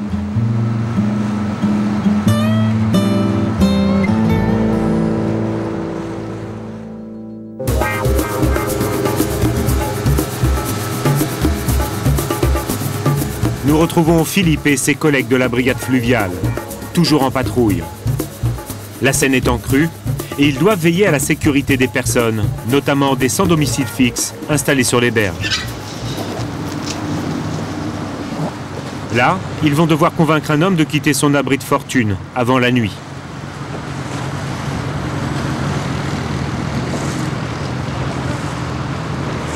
S'il vous plaît, monsieur, vous pouvez sortir là? Sortez là, s'il vous plaît, on va pas vous embêter, mais vous sortez par où là, quand vous allez vous promener là? Je marche sur le droit. C'est dangereux là? Oui, s'il vous plaît. Faut pas rester là parce que ça va monter. Vous allez avoir les pieds dans l'eau là. Ouais, mais si on prend 1 mètre dans la nuit là, ou 30 cm. Bah ouais, si, attendez, ça fait 15 ans que je suis à la fluviale, il y a des fois on prend 1 mètre dans la nuit. Et vous pouvez pas l'emmener, vous?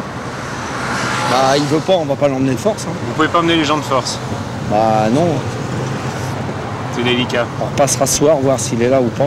Si ça monte encore, bah, on le sortira, mais pour l'instant, il veut pas bouger. Et il y a de plus en plus, vous, ça fait 15 ans que vous êtes dans la fluviale, il y a de plus en plus de SDF comme ça sur le bord de Seine? Oui, il y en a beaucoup, il y en a partout.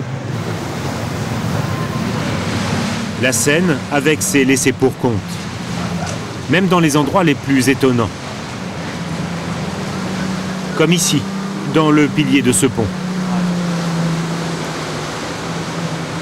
Mais toi, colle-toi la pile là.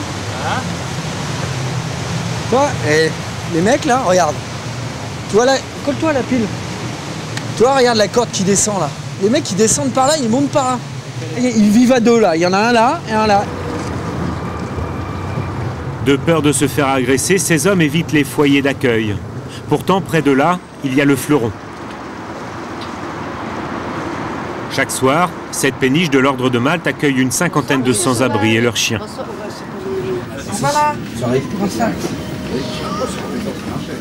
Parmi eux, Jean-Pierre, 39 ans et pas mal d'années de galère derrière lui.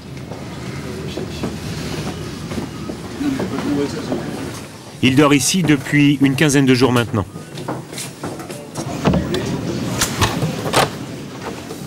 Ça, c'est votre cabine, en fait, une cabine pour 2 personnes? Voilà, donc moi je suis au-dessus et j'ai une autre personne qui en va. D'accord. Vous venez tous les soirs ici? Tous les soirs à partir de 18h30 et le repas est à 19h45 et le lever le matin est à 6h45. Mais on peut se lever un peu plus tôt éventuellement si on a des recherches d'emploi à effectuer ou des démarches administratives.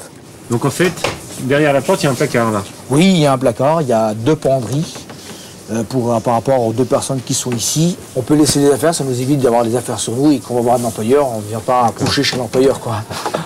Donc éventuellement le soir, on ferme la porte. C'est bien pensé ça, non? C'est astucieux et je pense que c'est plus le domaine du bateau qu'on trouve ça que sur le domaine de la vie de tous les jours.